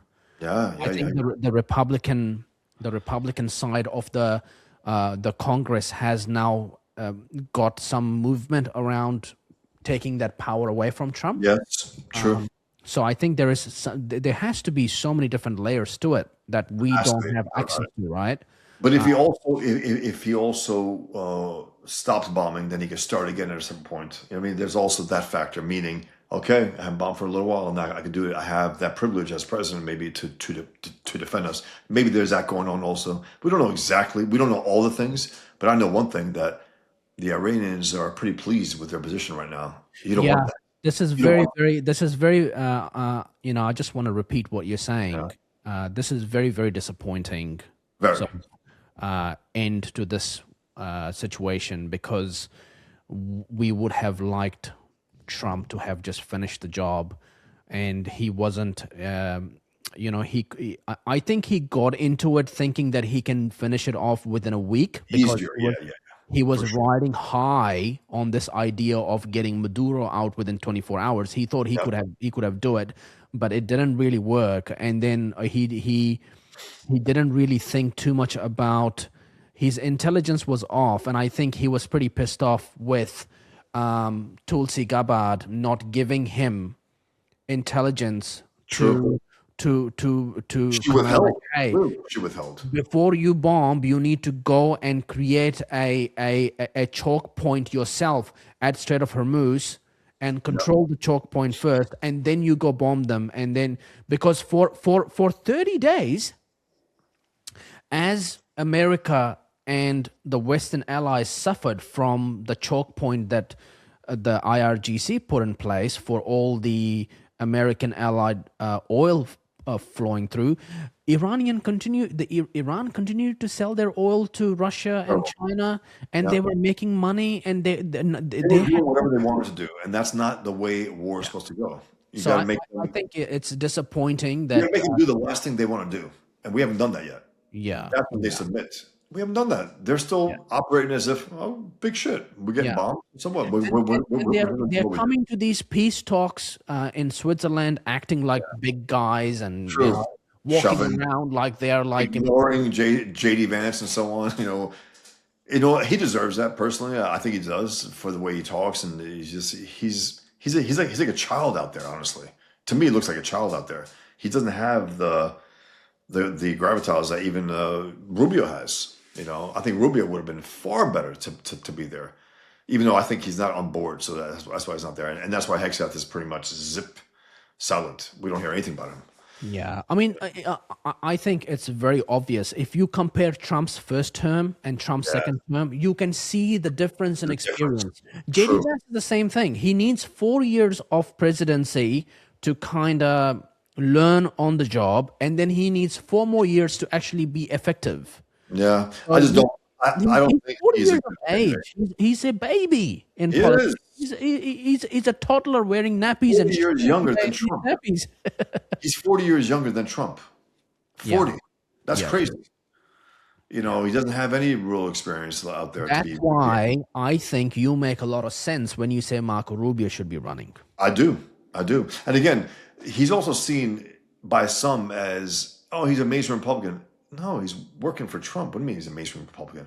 Trump's seen as this wacko freak, you know. He's working for him. He's doing a good job. He's the one who's bringing order to some of the, you know, Trump's worst impulses. But also, it's like, he's not a mainstream Republican. Again, he's working under Trump. The mainstream Republicans are not working under Trump. The ones who are seen as a little, you know, off the grid are working for Trump. So I like that aspect also. He has a little edge to him, more so than your typical politician like a Ted Cruz, you know, let's say.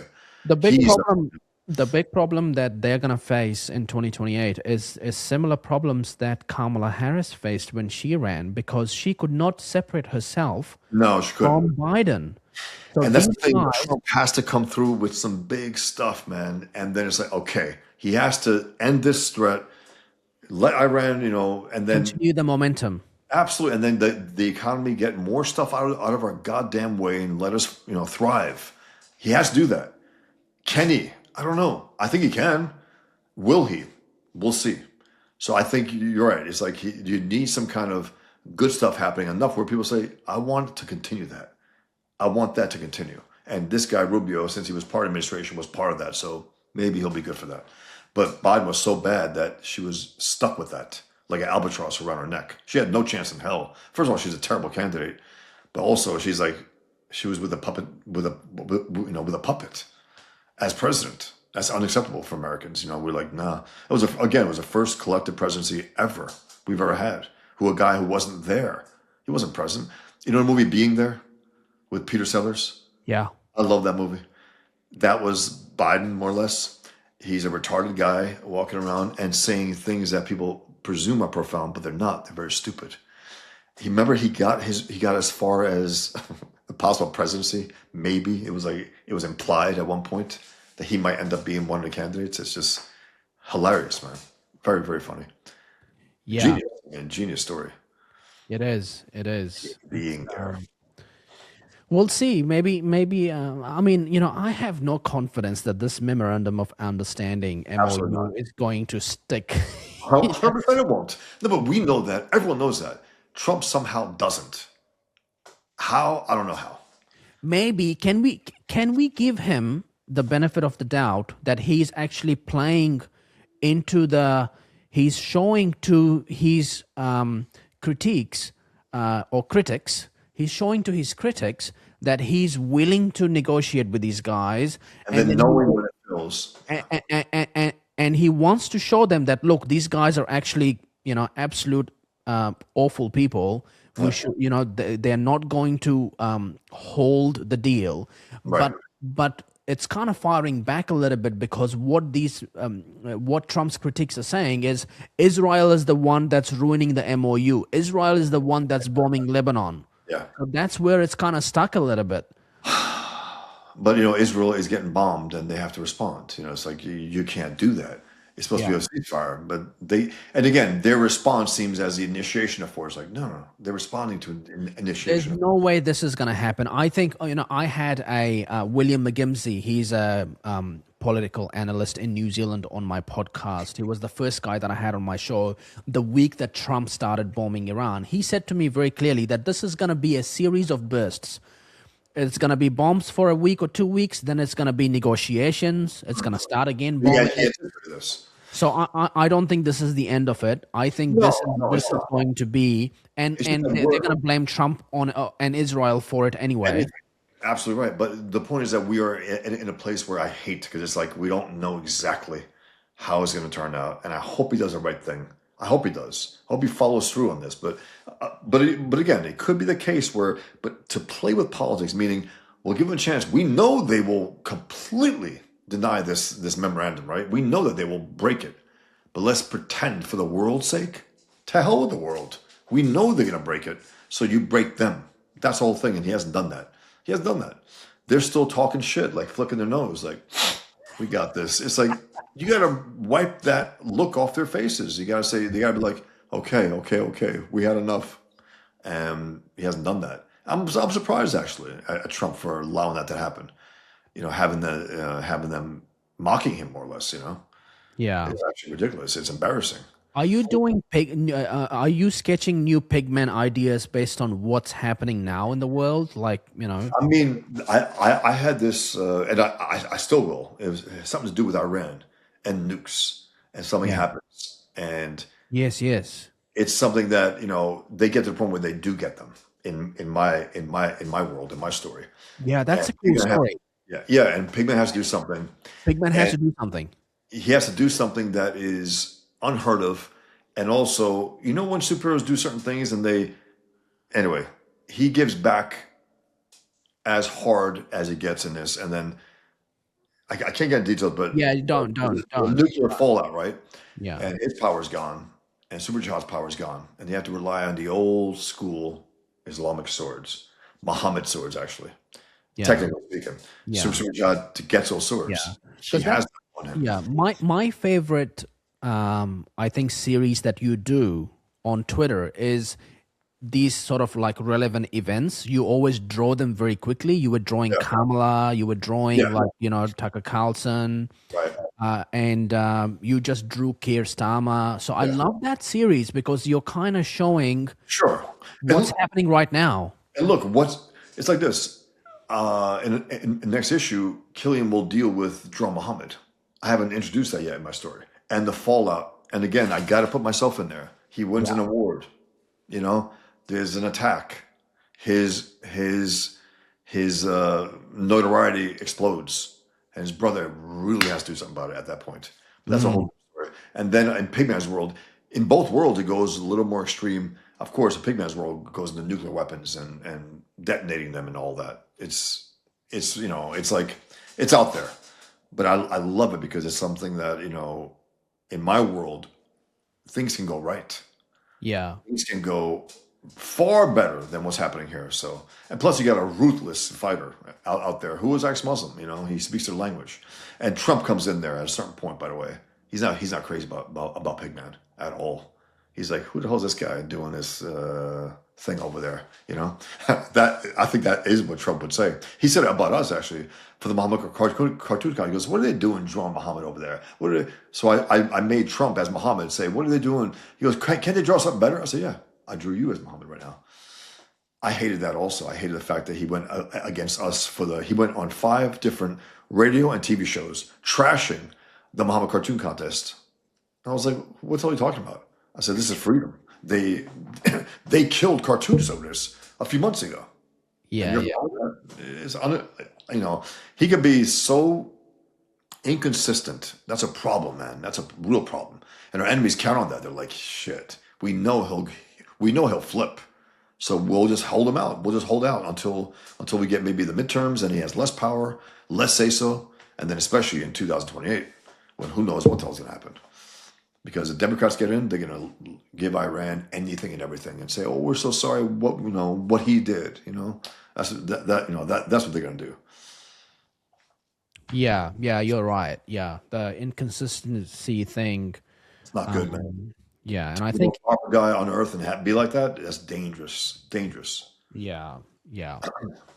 The good thing about all of this is that Israel is still on that mission. Yeah. They're consistent. They're telling and everyone, yeah, they whatever. they like are they. I don't think the we have to realize that Trump got onto Iran and got into this like, I'm the guy and I'm gonna sort this out. He did it because Israel had momentum. Israel had, And they're a great ally of ours. They are. yeah, They're they willing did the to do pager the fight. bombs. They took out all the Hezbollah leaders. They He took even out took out the Hezbollah, Ayatollah. Trump you tried to know. take credit for that, but Israel did Yeah. that. The Technically speaking. reality is that, Trump is not America is not really that cued in with what's going on with Iran compared to how much Israel is True. cued in. So I True. think Israel's going to continue that, and they're not going to be like, they have already. You can see the behaviors. They've already like, now we want nothing to do with the MOU, right? True. Nothing. We're not nothing to do with the MOU, and I'm pretty sure all these like Saudi Arabia leaders, the UAE leaders, they're on the phone with Israel and I going, believe that. where do you sit with this? What's our plan? How do we actually move forward Because they know here? that they're going to keep fighting. They're going to keep being consistent about it. Unlike Trump. Yeah, Again, they have no choice, Israel. They have no choice. They have to show the kind of strength that they never showed before, again, after October 7th. That was an atrocity. That was their 9/11. And they took care of business. I would have loved to if they did even faster and more brutal, personally. yeah, But they still been doing it. Their enemies are running scared. They are. I don't care what they claim. They are. They did massive damage against them. Hezbollah, they took out, a dozen of their leaders within that very, very short period. That's awesome. yeah. That's what we should be doing. Yeah, I don't know if you follow this guy. He's when he has some time, he's going to come on my podcast. He's a political commentator from the UAE. His name is Amjad Taha. I don't know if you know him. Has he been posting some rational posts about this? And it's like, what the hell's going on there? He sounds a little more presidential than even Trump is talking. Yeah, he is onto it, and I think he's kind of like he is really, really on top of it, and he's giving real life commentary about the Trump's, decisions on the MOU. He's right. Yeah, He's right. And it's it's a shame because it's like I want this kind of talk from Trump. I want this kind of talk from our leaders. It's not coming from them. He's coming from really funny too. This is a tweet from him. I'm going to read a tweet from him. Yeah. In the Middle East, Israel is like the customer service desk for everyone's failures. Huh. Bad weather, bad politics, and now even Iran and Trump blame Israel to cover for JD Vance's bad deal. You failed Israel, your own closest friend, and now you want rest of us to trust you? What are you going to say? Trust me, bro? I mean, that's incredible that a guy in that position would be doing that also. Yeah, his tweets are amazing. Like It is. It's like Trump. Can you tweet like that, please? But he's being critical, rightfully so. People are very disappointed. I think also the leaders out there are disappointed in Trump. Like, come on, man! You said you were going to do this. You really haven't done it. Yeah, and you just stopped cold, and they're bombing us, man. What the hell? Yeah. This is another one from him. JD Vance wanted to come to the Middle East, but the idea wasn't warmly received. So Trump is sending Rubio instead. Yes, he'll likely say how great the Iran deal is, only to be told that America made a huge historic mistake by trusting a regime that has spent decades proving it cannot be trusted. Yes, it's simple and true. I like that. Yeah. and he's getting a lot of retweets and a lot of follows and He's stuff. getting a lot of attention. Yeah. Yeah, because again, it's just good stuff, and it's true, and the criticism where it deserves. Yeah. It's like this idea about Israel. Everything is because of Israel. It's like, yeah, sure, man, whatever. And Israel is used to that now. They're like, yeah, well, whatever. I mean, what are you going to say? We're going to keep doing what we're doing. We're even going to, Trump's yelling at us, trying to berate us. Hey, Israel, you better. Yeah, sure, Trump. Boom. Keep bombing Hezbollah. I mean, that's it. They have no choice. They have no choice because they can't trust him right now. He's also trashing Netanyahu again. He says we got to keep him sane. It's like their enemies are insane. And again, it doesn't matter you like or don't like Netanyahu. I don't care. I don't care personally. I don't know him personally. I just want him to protect his country and be a good ally for with us. And they have been a good ally. Yeah, I can certainly say that Netanyahu is not doesn't have a clean record, right? Very complicated person. Sure. Obviously, he's doing what he's doing, but he's a very, very smart operator, very successful. The fact that he stayed as the prime minister and years. Over 20 years later, come back, and still maintain his position after being, shredded by the media, by his own media. Yeah, and Tucker Carlson had a guy on his podcast recently to talk about the allegations against him, corruption allegations.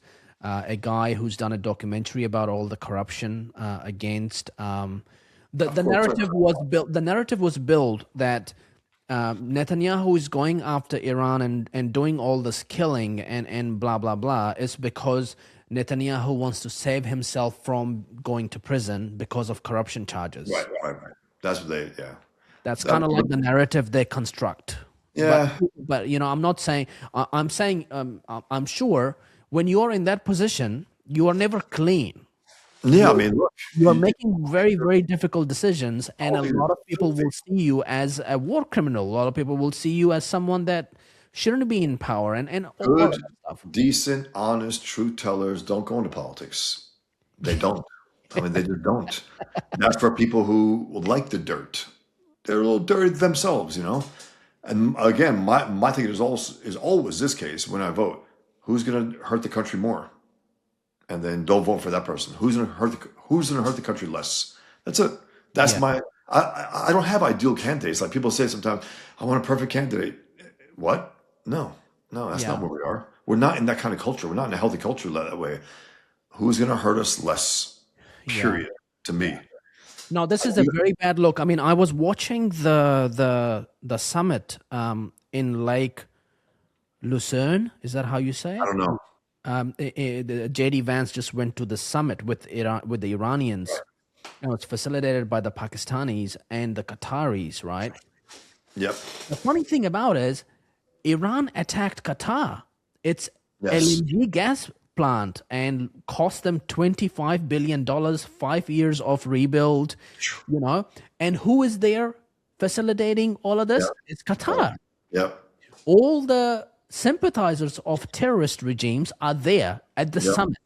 It's crazy. And it looks really bad on America. It looks really bad on JD Vance. It does. You don't want to be there. Like, what are you doing? What are you doing? Yeah. I don't know, man. I mean, but again, also diplomacy with death to America. Come on, diplomacy with death to America? No. Let them renounce that. Let them say, we are so sorry we have ever said that. They haven't said that.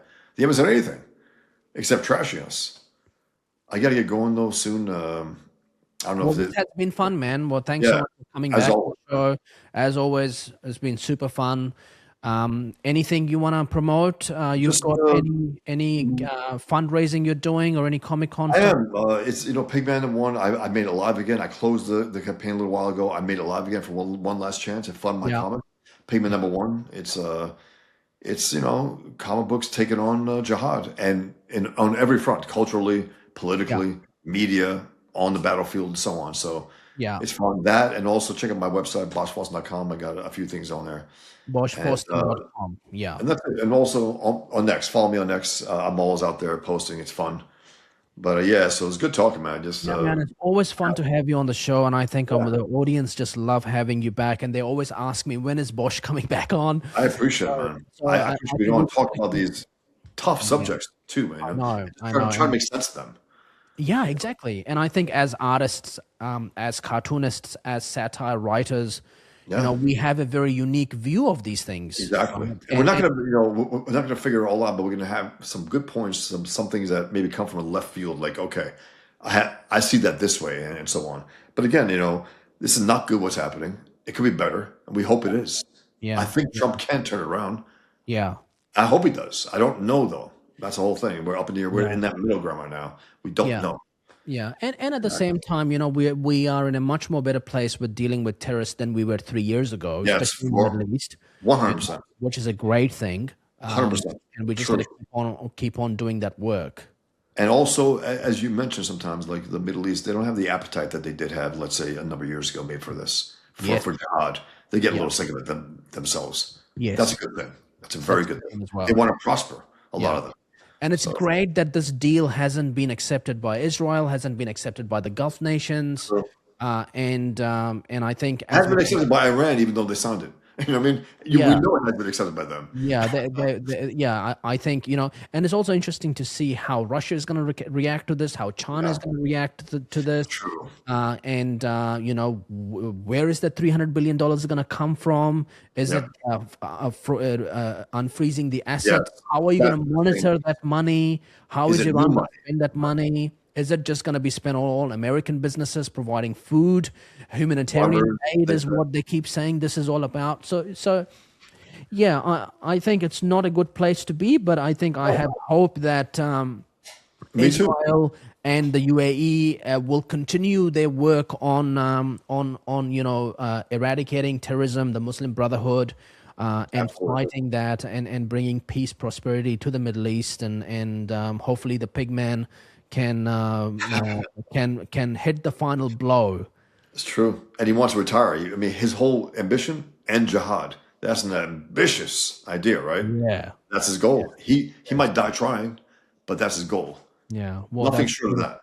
That's a beautiful place to end this podcast. Yeah. Thanks a lot for coming on, brother. Thanks, man. Take care. Bye, everyone.